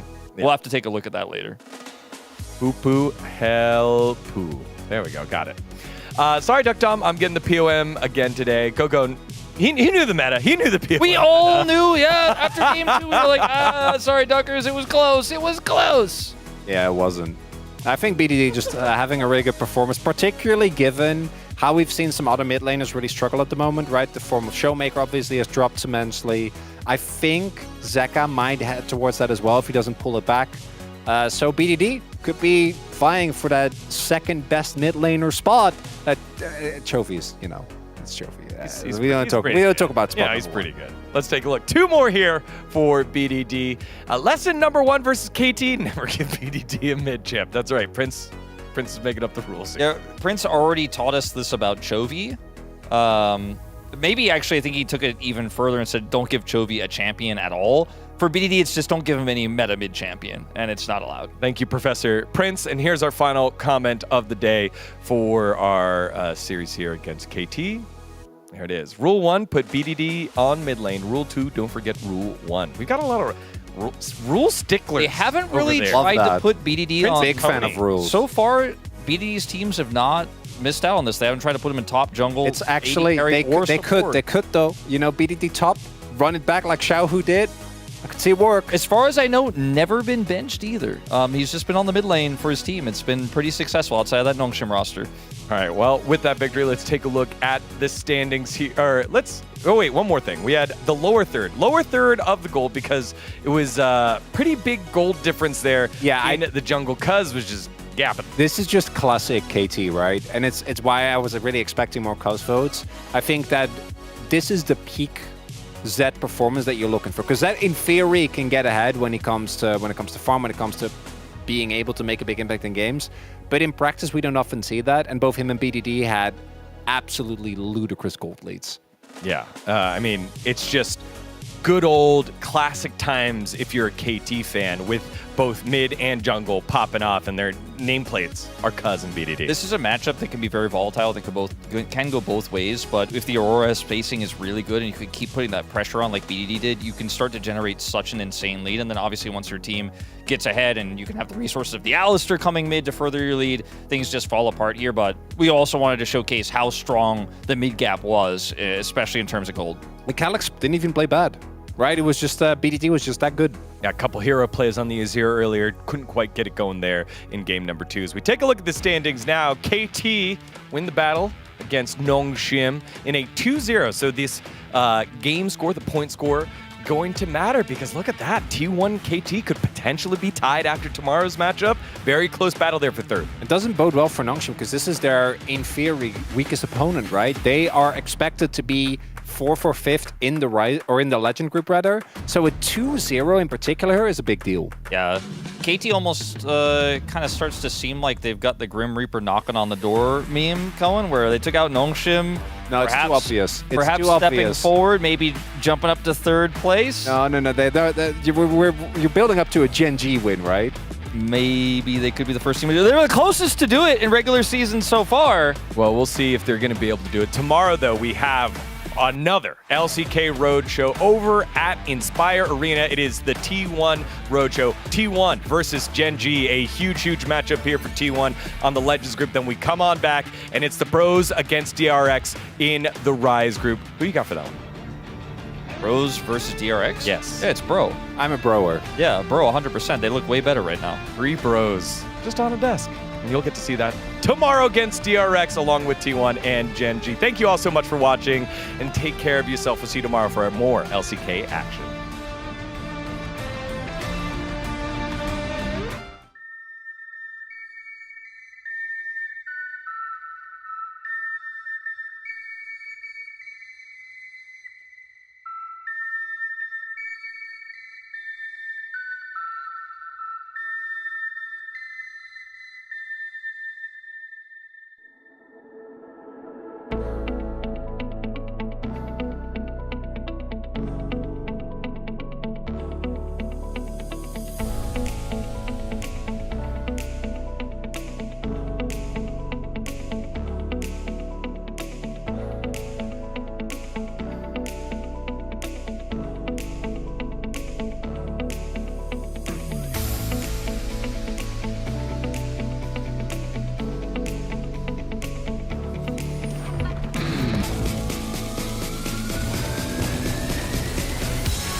자, MSI 끝난 지 얼마 되지도 않은 것 같은데 벌써 시작됩니다. 각각의 그룹으로 좀 나눠지고 있는 현재의 상황이 되겠는데 These health bars are so long. Diabo dancing around this fight and manages to take out all of them.